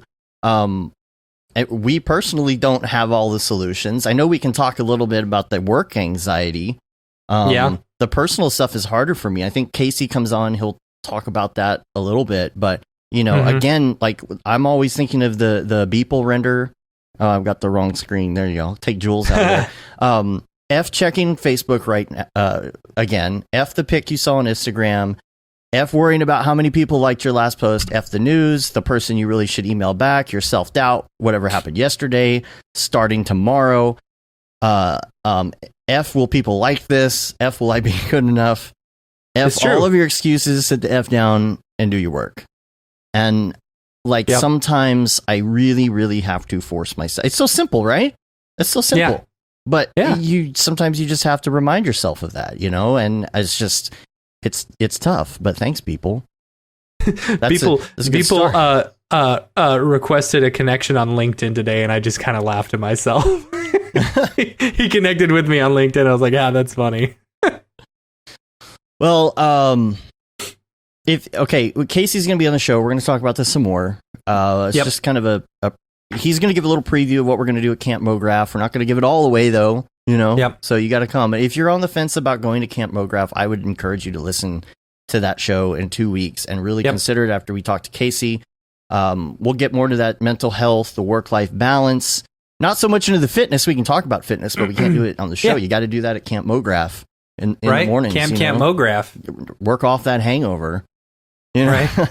I guess. Yeah, we can't do those activities on the podcast, but whatever. So, Anywho, come to Camp Mograph. Come to Camp Mograph. Hey, just to put it, while we're on the subject of Camp Mograph, I just want to give a huge shout out to all of our sponsors for Camp Mograph. Yes. Because really, without them, this could not have happened, and we could not have kept the prices so affordable. Yeah. Absolutely. So of course, Maxon and Octane Render, the two big village sponsors. So when you're coming to camp, you'll get to stay in either the Maxon Village or the Octane Render Village, which is going to be so much fun. You have your own we also flag. have your own flag, right? Yeah. We've also got Pixel Plow. Ty's been great sponsoring that. He's one of our gold sponsor. And our bronze sponsors, of course, School of Motion, Red Giant, and Insidium. So huge shout out to all of our sponsors. Without them, so give them some love online and tell them thanks for sponsoring Camp Mograph. So it's going to be amazing. Tokyo Megaplex says, I can't believe Maxon and Otoy are spending money to help us not use computers. Yeah. So if you want to find out more information about that, you can go to campmograph.com. And just so I can put it in your head here, I'm just going to play this one more time. Camp Mograph. This is more of a retreat. Beautiful Vermont. Good craft beers there. Fishing, swimming, Canoeing, rock climbing. Principles of animation, color theory. Stop motion. No computers at all. Yeah, I really want to go. Sounds like a lot of fun. Are you going? Camp Mograph. Let's tutorialize feeling good now. Entire YMCA summer camp. Workshops, non-traditional. You're a valued person. Your career is important. Hiking with Casey Hupke. Do a morning jog. Breakfast, lunch, and dinner every single day. Campfire. Every single day. Bunk bed. Every single day. October in Vermont. Destination place. Leaves are changing. Beautiful. So much fun, y'all. Yeah, I really want to go. Sounds like a lot of fun. Are you going? Camp Mograph. Anyway, check it out, y'all. we do have a Camp Mograph song that has been written. As well. Yeah, what's going on with that? I need to hit up Liam about that. Because it's actually pretty good. It's really good. Yeah, it'll be our little anthem. So, before we get out of here, speaking of people, let's do Beeple's People. People's people, where'd you get that Greeble? People's people, what's up with that guy? There's some really good ones this week, and I'm including your meme in here too. We'll get to that in a second. All right. I got a lot of love. I got a few followers on Twitter for that. Really? Yeah. Man, he has just been on fire lately. I'm telling you, really man. has. Like, all right. So the first one we're gonna do is get out your Beeple viewer of choice. I forgot to say that. Mine is Twitter. Go to June 8th, Year Overlord 2019, and this one is called General Duplex.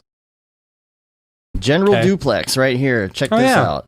And you have an animated version of this one too? Yeah. He's he's got the Google logo on him first of all, which I think is interesting. Okay, cool. And then there is an animated version of this right here.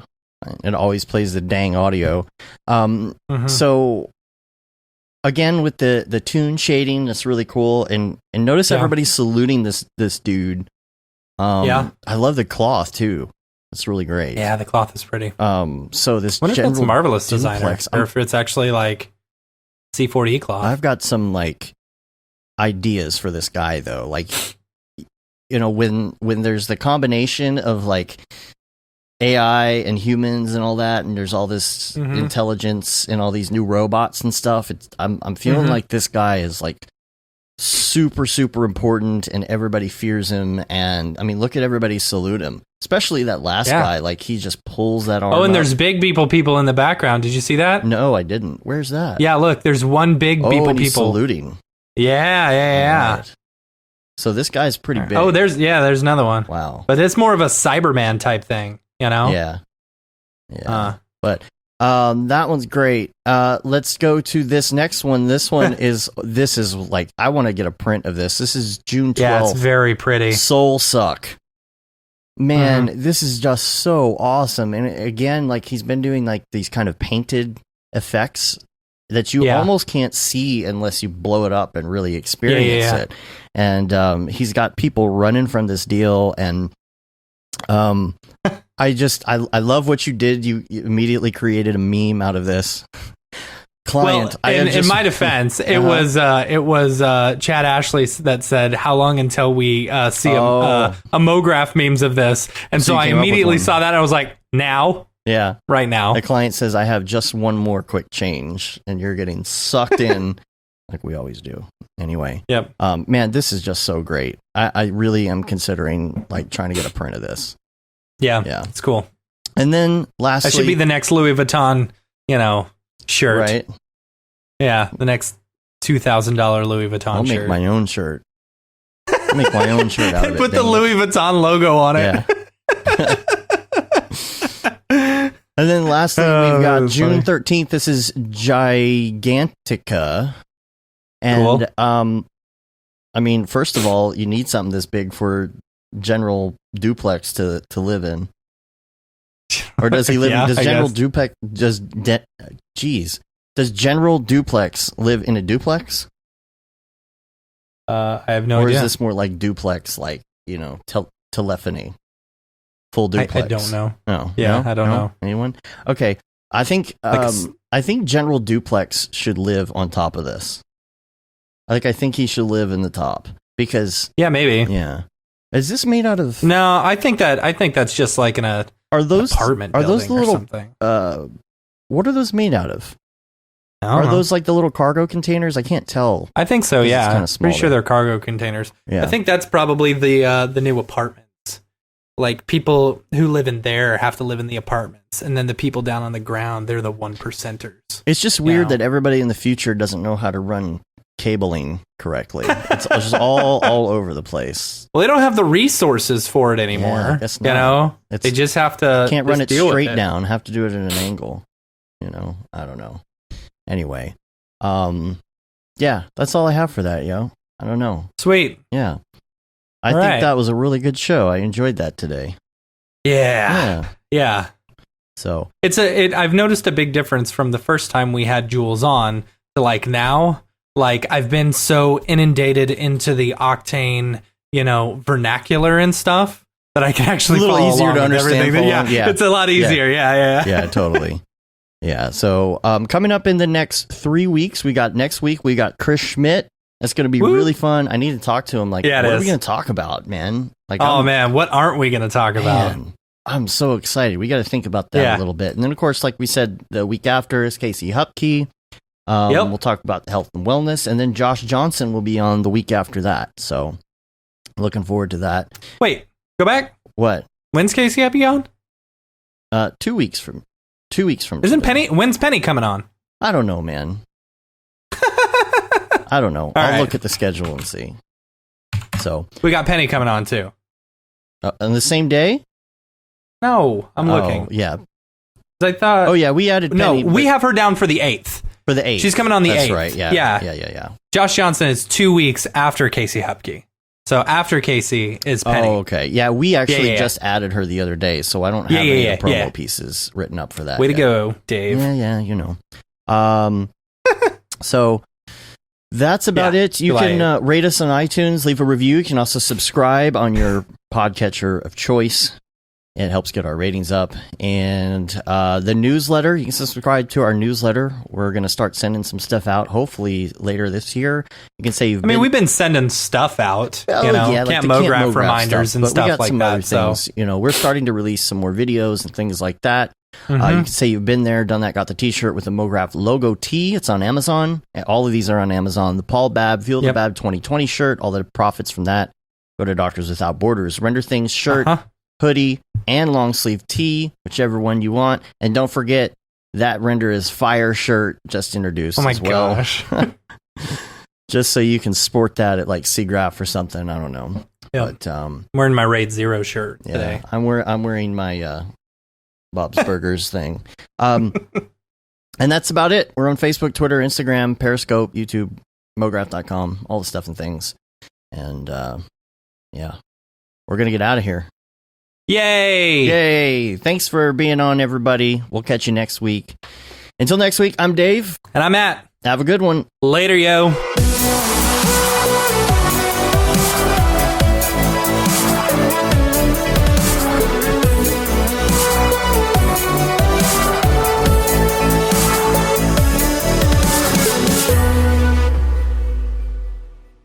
It's pretty good, I guess. Mograph.com, an online resource for motion graphic artists. Start your week with the Mograph Podcast. Industry news, interviews with your favorite artists, and terrible humor. Watch live shows and interviews from Mograph events like NAB, SIGGRAPH, Half-Res, and local meetups. Our Mograph Talks feature live demos and motivation from artists all around the world. Sometimes you gotta make stuff that you're not gonna put on your reel, and I'm not here to judge. What if Rick and Morty show up for the countdown at midnight? That's where I peaked in life, in my career. We gotta stop this thing, Rick! It's gonna kill us all! Hear from the people that create your software, design your render engines, and artists that are changing the face of modern motion graphics. You get that render done. Yeah, you better frame what? Mograph tutorials and online classes will teach you about Cinema 4D, After Effects, as well as other popular software and render engines. Throw in the HDR Studio, take the render settings, pick the HDR, put in a reflection, and gorgeous. Branch into new software. Learn time-saving tips, techniques, workflows, and lessons that'll keep you up to date in the world of motion design. Oh, brother, those are some of my favorite elves. I love projects that scare me. When our art director comes to us and asks for something that I had never done before, man, it gets me pumped. Join the conversation in our live sessions. Check out our plugins, or join the hundreds of daily active users in our Slack channel for technical help, advice, contests, or just to joke around. Real nice banana. Ah, that's so funny. All right. I'm going to live forever. Subscribe today and get the latest updates on our YouTube and other social media channels. Take all your dreams and just do it! We don't care how you get here, folks. Just get here. Subscribe to Mograph.com.